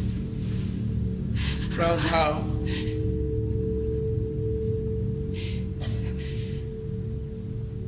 There is a willow that grows aslant a brook that shows his pale leaves in the glassy stream. There, with fantastic garlands, did she come of crowflowers, and nettles, daisies, and long purples. There, on the pendant boughs, her coronet weeds clambering to hang. An envious sliver broke, and down her weedy trophies and herself fell in the weeping brook. But her clothes spread wide, and mermaid-like a while they bore her up, which time she chanted snatches of old tunes, as one insensible of her own distress, or like a creature native and inured unto that element. But long it could not be till that her garments heavy with their drink pulled, poor wretch, from her melodious lay to muddied death. Too much of water hast thou, poor Ophelia, and therefore I forbid my tears, but yet it is our trick. Nature her custom holds, let shame say what it will. Adieu. My lord, I have a speech of fire that fain would blaze, but that this folly doubts it. How much I had to do to calm his rage. Now fear I this will give it start again. Therefore let's follow.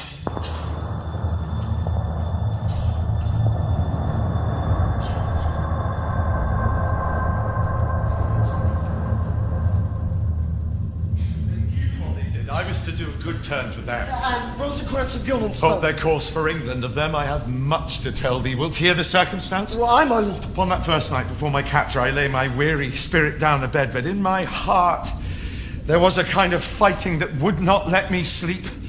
Rashly, and praised be rashness for it. Let us know, our indiscretions sometimes serve us well. There's a divinity that shapes our ends, rough hew them how we will. That is most certain. Up from my cabin, a blanket scarfed about me in the dark, groped I to find them out, had my desire, fingered their warrant, and in fine withdrew to my own cabin again, making so bold my fears, forgetting manners, to unseal their grand commission, where I found Horatio. Oh, royal knavery, an exact command, larded with many several sorts of reasons, importing Denmark's health and England's too, to hasten now the grinding of the axe. My head should be struck off. Oh, is it possible? Here is the commission. Read it at thy leisure. But wilt thou hear me how I did proceed? I beseech you. I sat me down, devised a new commission, wrote it fair.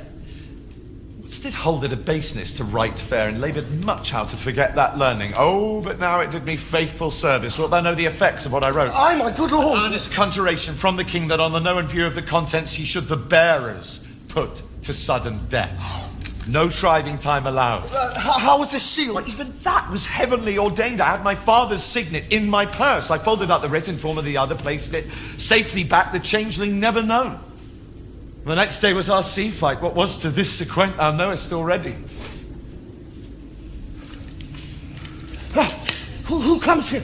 Repair, my lord, withdraw us away. She to be buried in Christian burial that willfully seeks her own salvation. I tell thee, she is. The coroner hath sat on it and finds it Christian burial. How can that be? Unless she drowned herself in her own defence. Why, 'tis found so. Give me leave. Here lies the water. Here stands the man. If the water come to him and drown him, he drowns not himself. But if the man go to the water and drown himself, he goes. Mark you that. Will you have the truth of it? If this were not a gentlewoman, she should have been buried out of Christian burial. Why, there thou sayest. And the more pity the great folk should have countenance in this world to drown or hang themselves more than their fellow Christian.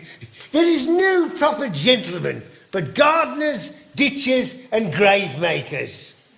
They hold up Adam's profession. Was he a gentleman? He was the first that ever bore arms. Why, he had none. What? Art thou a heathen? How dost thou understand the scripture?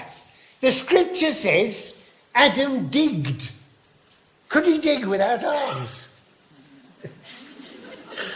I'll put another question to thee. What is he that builds stronger than either the mason, the shipwright, or the carpenter? The gallows maker. For that frame outlives 1,000 tenants. I like thy wit well in good faith. The gallows does well. But do it again. Come. Who builds stronger than the mason, the shipwright, or the carpenter? Aye, tell me that. Marry, now I can tell. To it then. Mass, I cannot tell. Cudgel thy brains no more about it. And when you're asked this question next, say a grave maker. The houses he makes last till doomsday. Take my lips, I want to lose them. Take my arms, I'll never use. Does this fellow no feeling of his business that he sings at grave making? Custom hath made it in him a property of easiness. Cry, how can I? That skull had a tongue in it and could sing once. The knave jowls it to the ground. Might not that be the pate of a politician that this ass o'er offices? One that could circumvent God, might it not? No, it might, my lord. These bones cost no more in the breeding than to play at loggats with, and mine ache to think on it. Well, there's another. Well, might not that be the skull of a lawyer? And so he suffers this rude knave to knock him about the sconce with his dirty shovel and cannot tell him of his action of battery. I will speak with this fellow. Whose grave is this, sir? Mine, sir. No. What man dost thou dig it for? For no man, sir. What woman, then? For none neither. Who is to be buried in it? One that was a woman, sir, but God rest her soul, she's dead. Absolute the knave is. How long hast thou been a grave maker? Of all the days in the year, I came to it that day that our last King Hamlet or King Fortinbras. How long is that since? Cannot you tell that? Every fool could tell that. That was the very day that young Hamlet was born. He that was mad and sent into England. Marry, why was he sent to England? Because he was mad. He'll recover his wits there. Or if he do not, 'tis no great matter. Why? 'Twill not be seen in him. There the men are as mad as he. How came he mad? Very strangely, they say. How strangely? Upon what ground? Why, here in Denmark.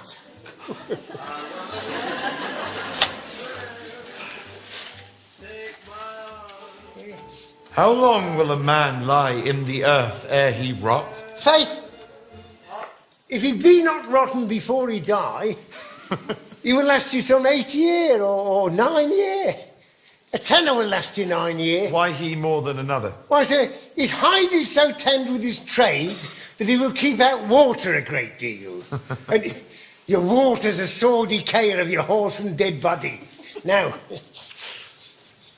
here's a skull that's lain in the earth 23 years. Whose was it?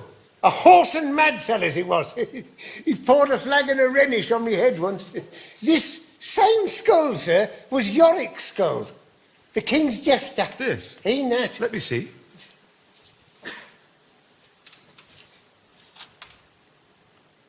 Lass. Poor Yorick. I knew him, Horatio. He was a fellow of infinite jest. Most excellent fancy. You've borne me on his back 1,000 times, and here hung those lips I've kissed I know not how oft. How abhorred my imagination is, my gorge rises at it. Where be your jibes now? Your gambols, your songs, your flashes of merriment that were wont to set the table on a roar. No one now to mock your own grinning. But soft! But soft aside! Here comes the king, the queen, and court! Who is it that they follow, and with such maimed rites? This doth betoken the corpse they follow did with a desperate hand fordo its own life. 'Twas some estate! Couch we a while and mark!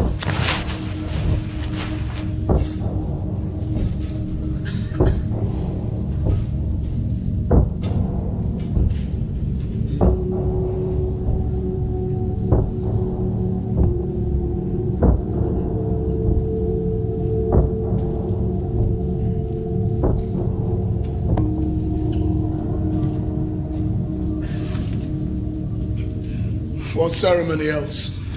That is Laertes. What makes him from France? What ceremony else?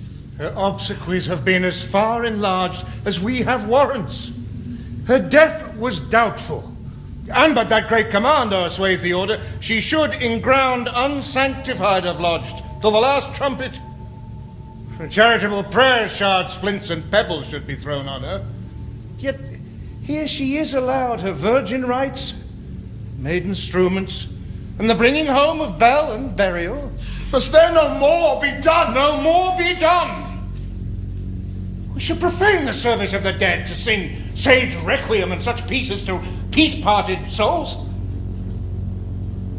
There are the earth. And from your fair and unpolluted flesh may violets spring. I tell thee, churlish priest, a ministering angel shall my sister be when thou liest howling! What? The fair Ophelia? Sweets to the sweet. Farewell. I hope thou wouldst have been my Hamlet's wife. I thought thy bride bed to have decked, sweet maid, and not to have strewn thy grave. Hold off the earth a while till I have caught her once more in mine arms.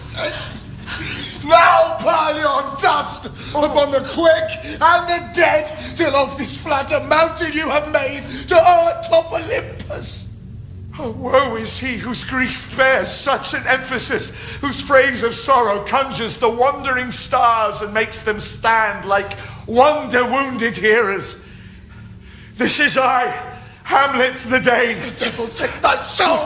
Hamlet! Good, my lord! I will fight with him upon this ground until my eyelids will no longer wear. I loved Ophelia! 40,000 brothers could not with all their quantity of love make up my son. Oh, he is mad, Laertes. What wilt thou do for her? Let's fight, let's tear thyself, drink a poison, eat a crocodile. I'll do it. What, be buried quick with her? Then so will I. If thou talk of mountains, let them throw millions of acres of earth on us, till the ground, singeing his head against the burning sun, make us like a wart. If thou mouth, I'll rant as well as thou. This is mere madness, and thus a while the fit will work upon him. Look here, you sir, what is the reason that you use me thus?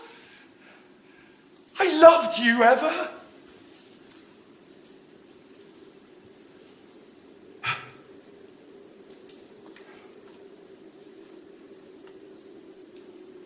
No such matter. Let Hercules himself do what he may. The cat will mew, and dog will have his day! Now, Gertrude, set some watch over your son. Away. Strengthen your patience in our last night's speech. We'll put the matter to the present push. Oh, speak of that. That do I long to hear. You have been talked of since your travel much, and that in Hamlet's hearing for equality wherein they say you shine, for art and exercise in your defence, and for your rapier most especially. Will you do this? Keep close within your chamber. We'll put on those shall praise your excellence, bring you in trial together and wager on your heads. He, being remiss and free from all contriving, will not peruse the foils. So that with ease, or with a little shuffling, you may choose a sword unbaited, and in a pass of practice requite him for your sister. I will do it. And for that purpose, I'll anoint my sword. I bought an unction of a mountebank so mortal that but dip a knife in it, where it draws blood, no application on earth can save the thing from death that is but scratched withal. I'll touch my point with this contagion that if I gall him slightly, it may be death. Look you, if this should fail, 'twere better not essayed. Therefore this project should have a back or second that might hold if this should blast in proof soft. Let me see. When in his motion he is hot and dry and that he calls for drink, I'll have prepared him a chalice of the like, whereon but sipping, if he by chance escape your venomed point, a purpose may hold there. 'Twill do, my lord. This grave shall have a living monument. An hour of quiet shortly shall we see. Till then, in patience, our proceedings be.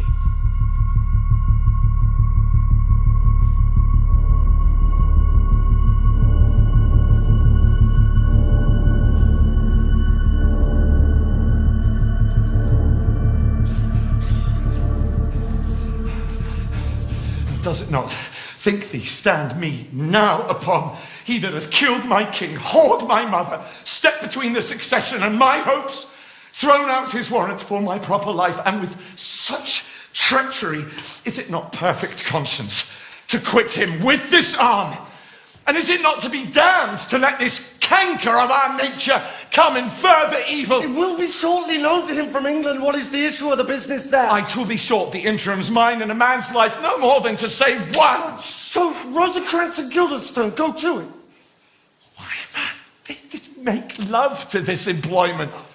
Their defeat doth by their own insinuation grow. They are not near my conscience. Why, what a king is this? But I am very sorry, good Horatio, but to Laertes I forgot myself. For by the image of my cause I see the portraiture of his, I'll beg his pardon, but sure the bravery of his grief did put me into a towering passion. Peace, who comes here? Your lordship is most welcome back to Denmark. I humbly thank you, madam. Dost know this lady? No, my good lord.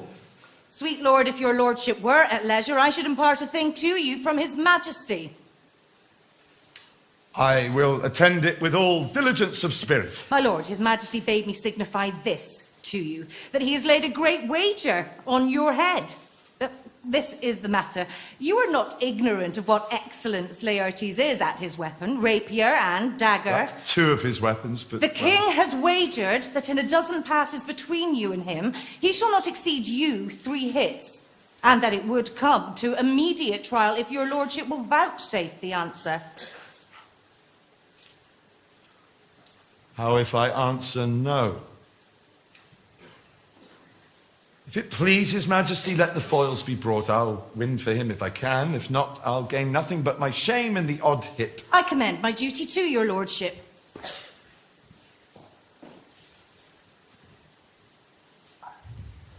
You will lose this wager, my lord. Oh, I do not think so. Since he went into France, I've been in continual practice. Nay, good my lord, if your mind dislike anything, obey. I will forestall their coming hither and say you are not fit. Not a whit. We defy augury. There is a special providence in the fall of a sparrow. If it be now. 'Tis not to come. If it be not to come, it will be now. If it be not now yet, it will come. The readiness is all. Since no man knows aught of what he leaves, what is't to leave betimes? Let be.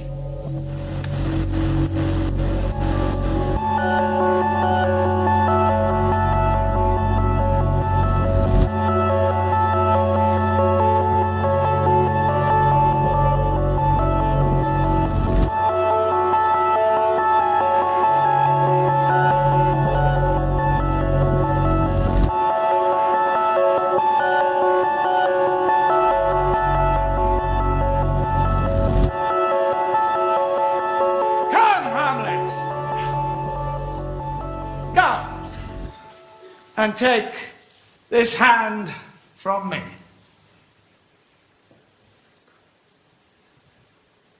Give me your pardon, sir, for I have done you wrong. But pardon it as you are a gentleman, sir. In this audience, let my disclaiming from a purposed evil free me so far in your most generous thoughts that I have shot mine arrow o'er the house and hurt my brother.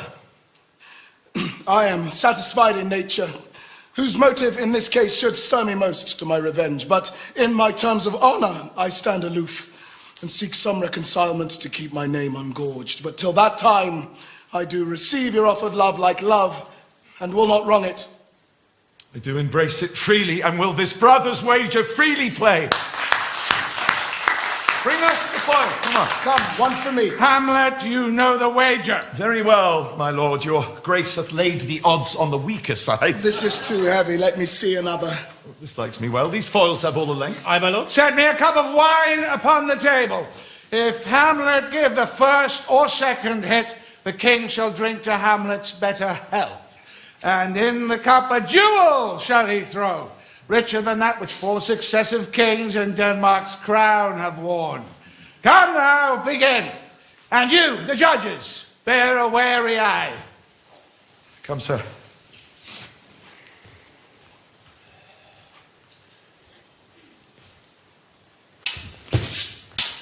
One, no. Judgment. A hit. A very palpable hit. Okay, stay. Give me drink. Hamlet, this pearl is thine. I'll play this bout first. Set by a while, Laertes. We'll play on.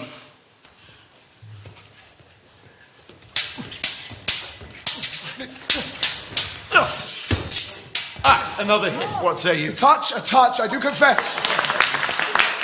Here's to thy health. Give him the cup. I dare not drink yet, by and by. You are hot and scant of breath. Here's a napkin, rub thy brow. Good madam. Come, let me wipe thy face. My lord, I'll hit him now. And yet 'tis almost against my conscience. Come, Laertes, for the third. You but dally. Pray you pass with your best violence. I'm afeard you make a wanton of me. Say you so? Come on!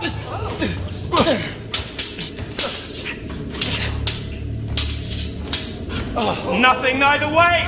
How about you?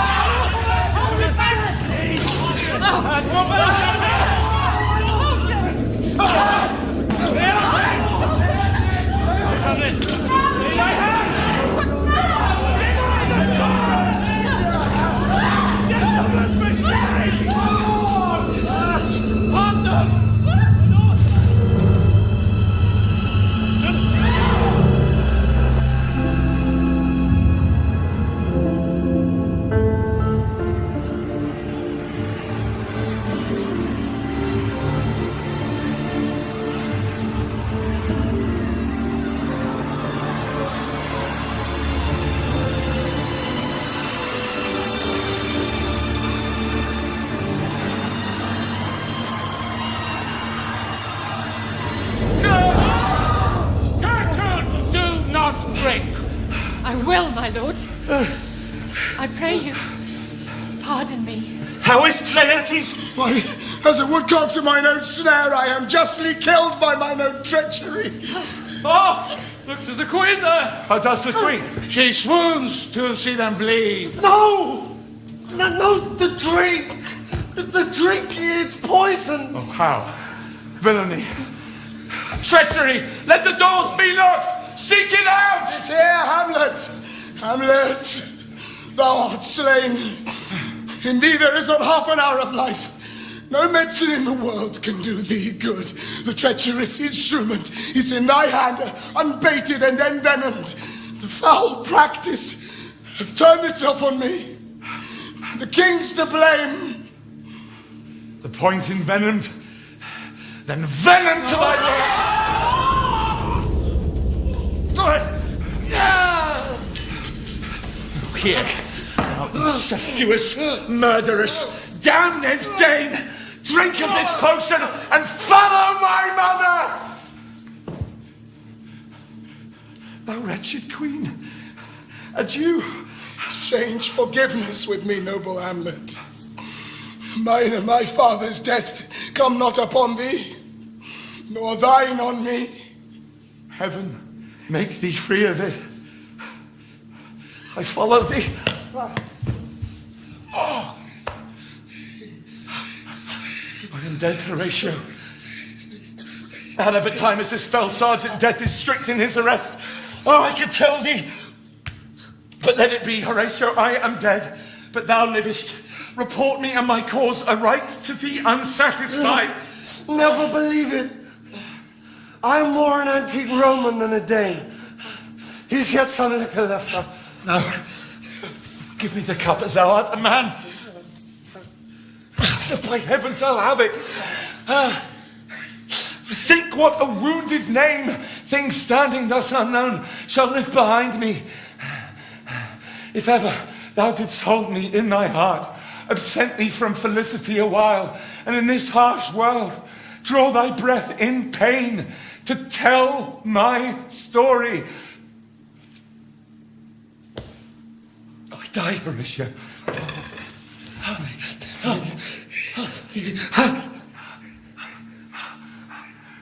The rest is silence.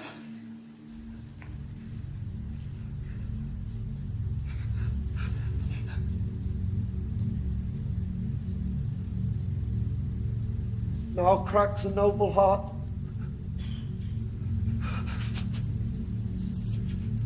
Good night, sweet prince. And flights of angels sing thee to thy rest.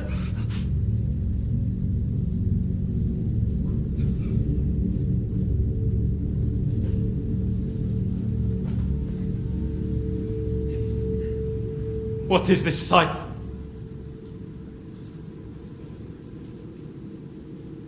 What is it you would see? If aught of woe or wonder cease your search. This quarry cries in havoc. O proud death, what feast is toward in thine eternal cell, that thou so many princes at the shot, so bloodily hast struck? The sight is dismal. Give orders that these bodies high on a stage be placed to the view. And let me speak to the yet unknowing world how these things came about. So shall you hear of carnal, bloody, and unnatural acts, of accidental judgments, casual slaughters, of deaths put on by cunning and false cause, and in this upshot, purposes mistook fallen on the inventor's head. All this can I truly deliver. Let us haste to hear it, and call the noblest to the audience. For me, with sorrow, I embrace my fortune. I have some rights of memory in this kingdom, which now to claim, my vantage doth invite me. Then let that same be presently performed, even while men's minds are wild, lest more mischance on plots and errors happen. Take up the body. Such a sight as this becomes the field, but here shows much amiss. Go, Bid the soldiers shoot.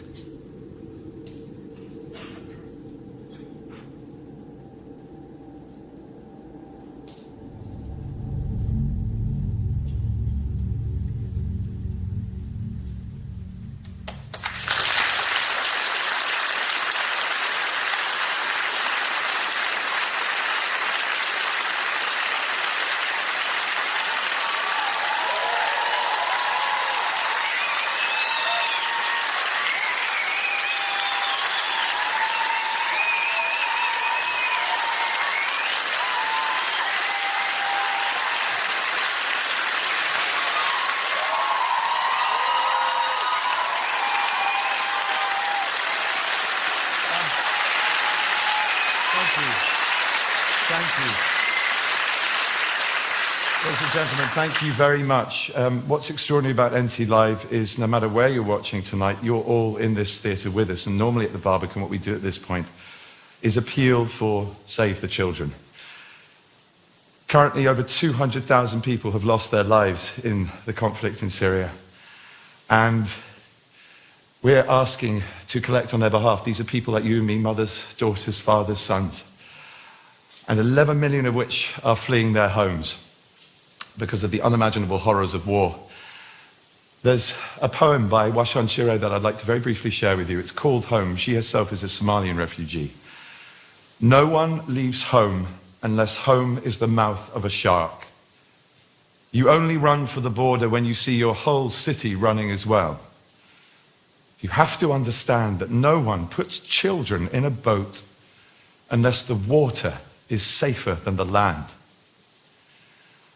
Now, the good folk here in the Barbican are going to be asked when they leave to dig into their pockets, get out whatever change they have, fold it up, and put it into a red bucket. You, of course, in cinemas can't do that, but if you feel like you would like to donate anything or help to this cause, it really would be appreciated.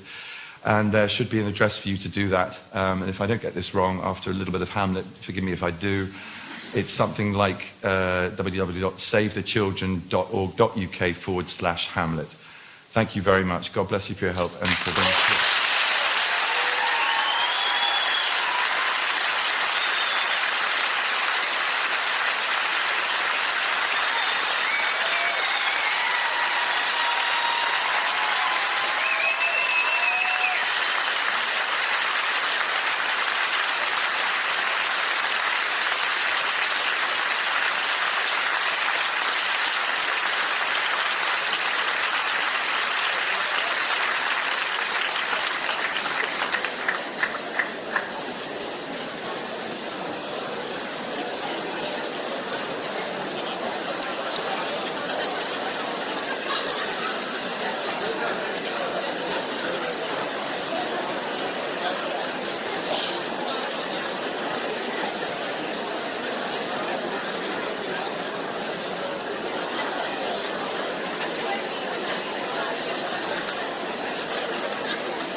like it.